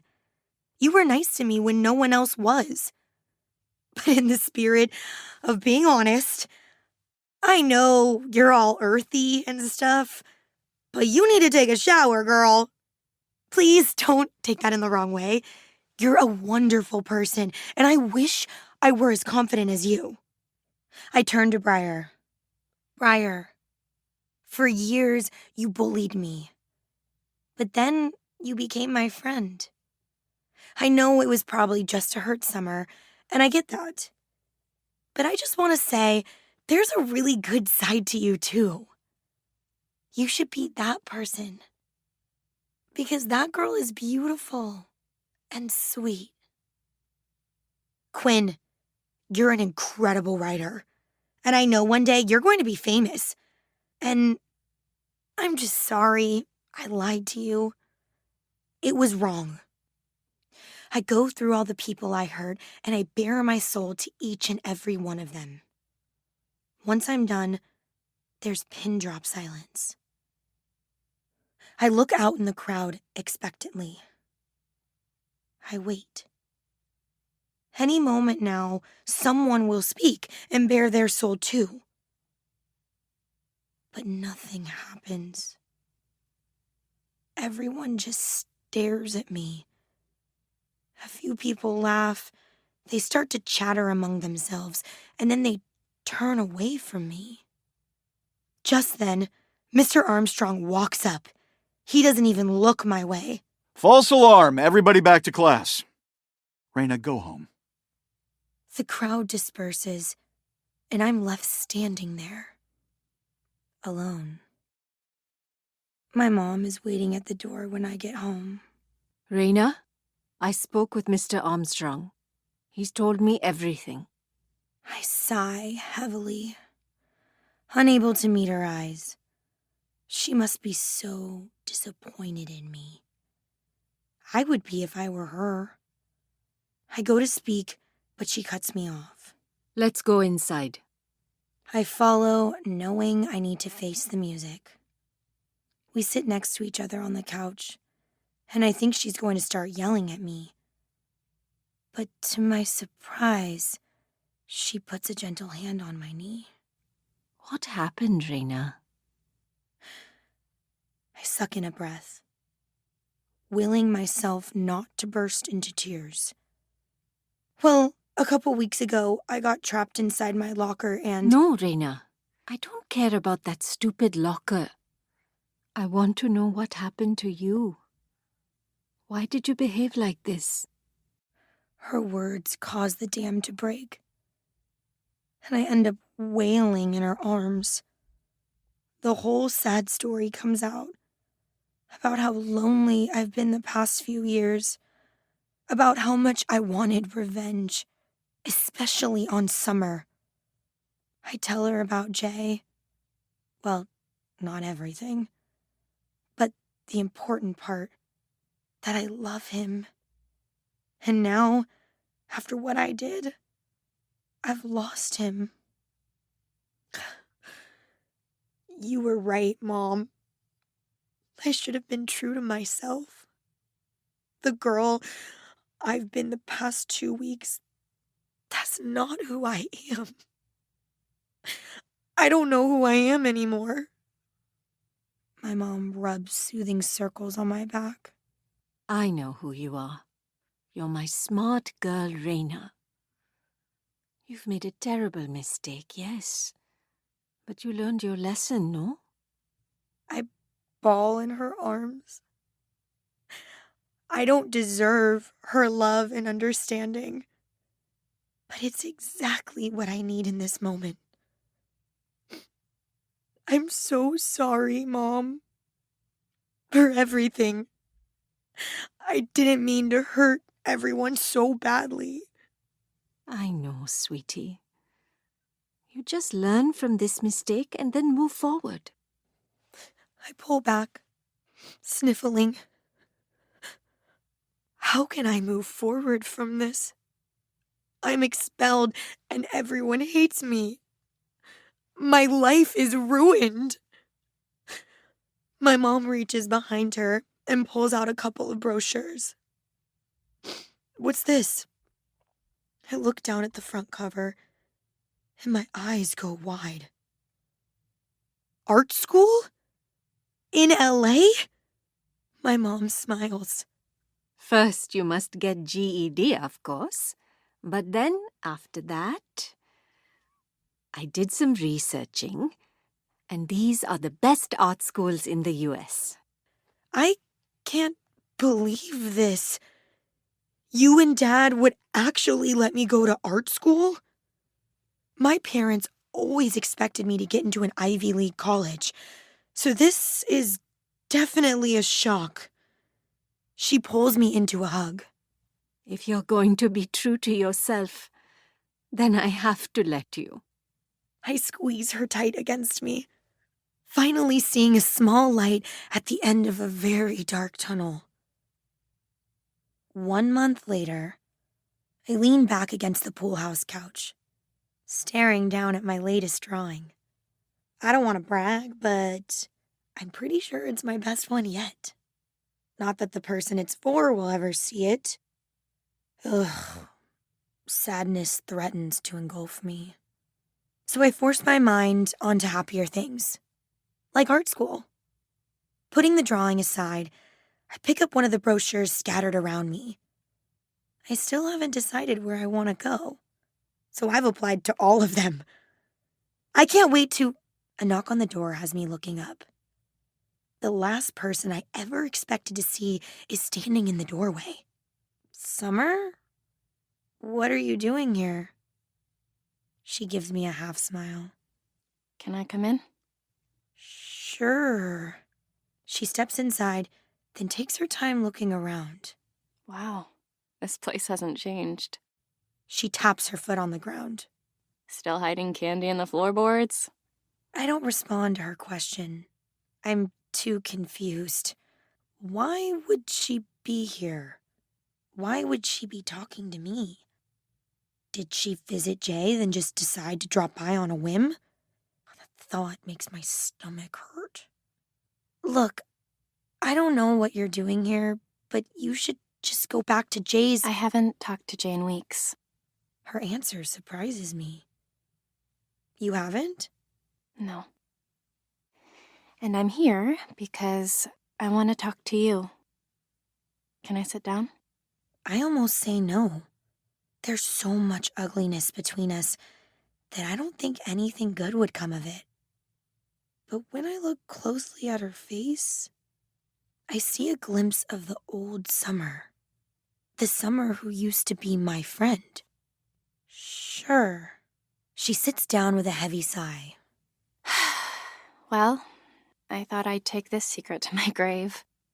But with recent events and all, I figured I should come clean.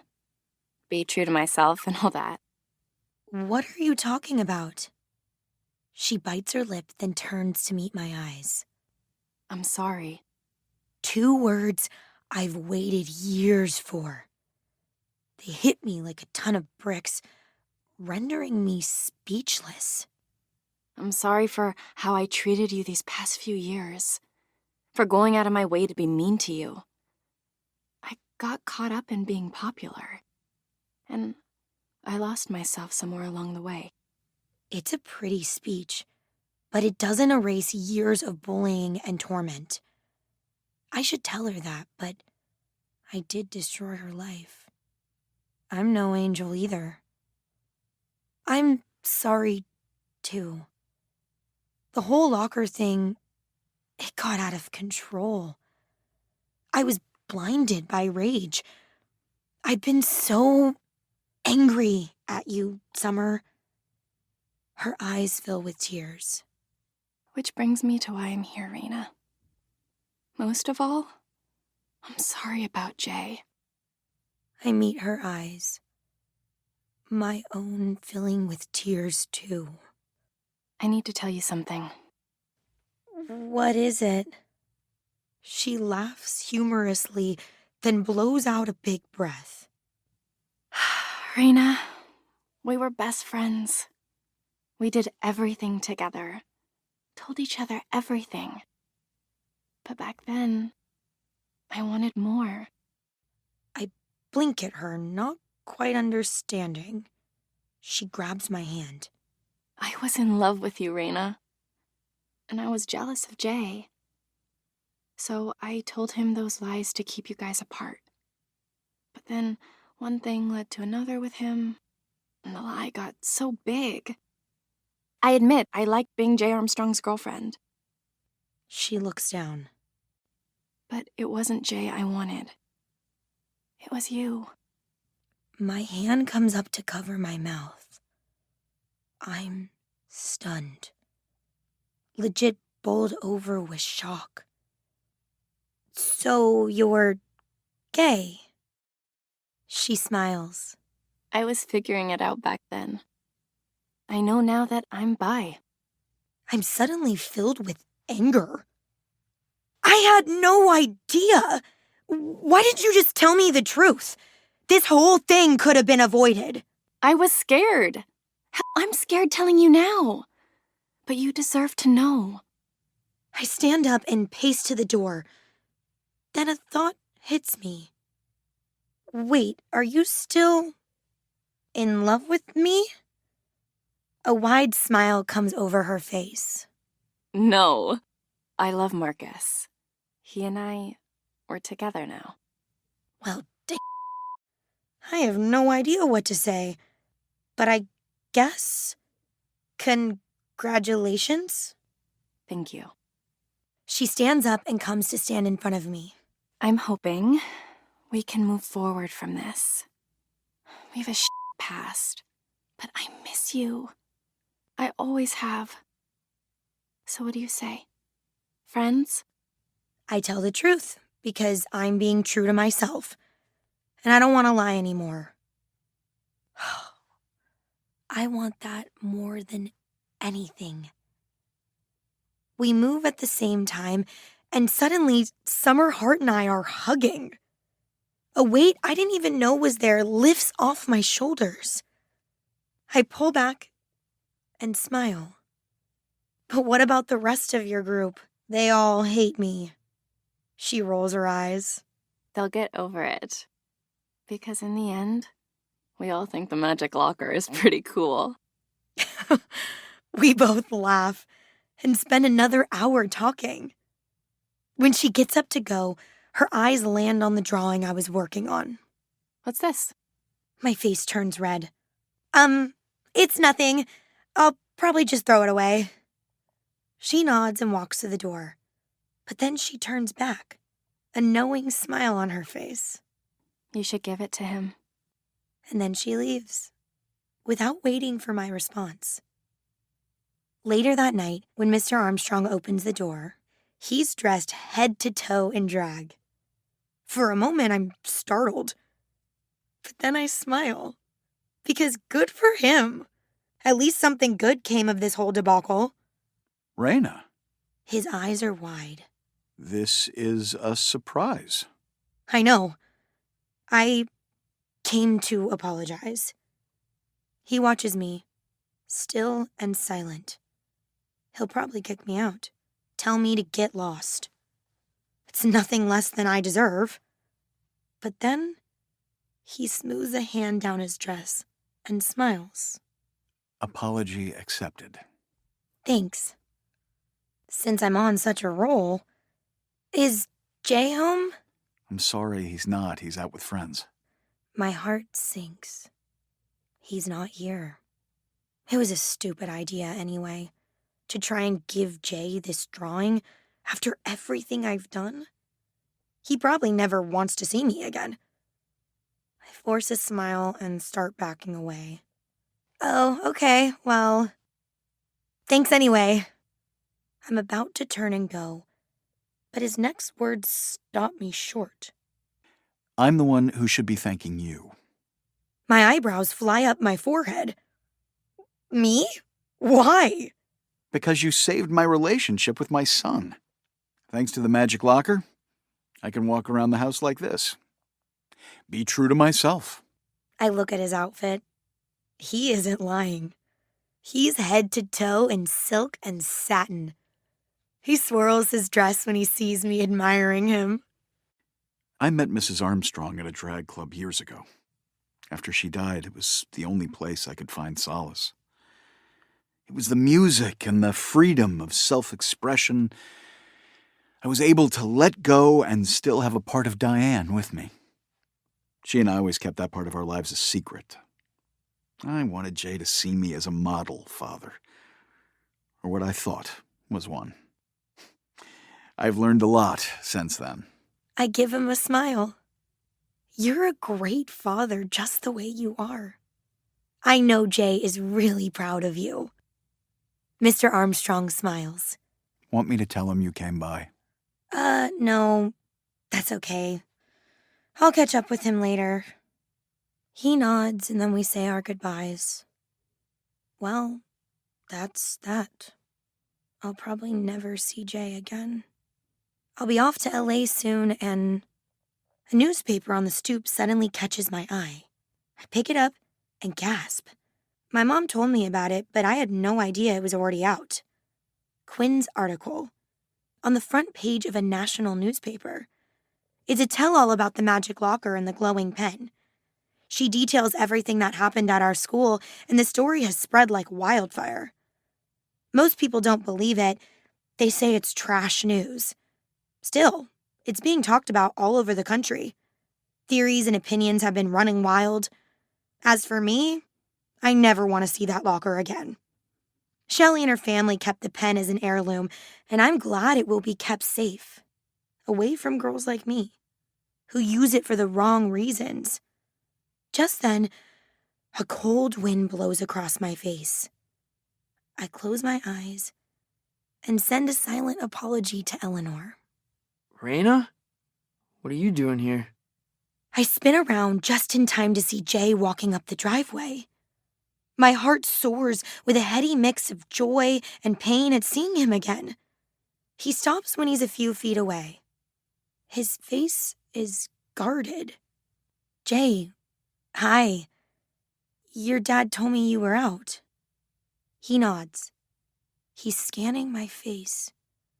His arms tense by his side. I have no idea what he's thinking.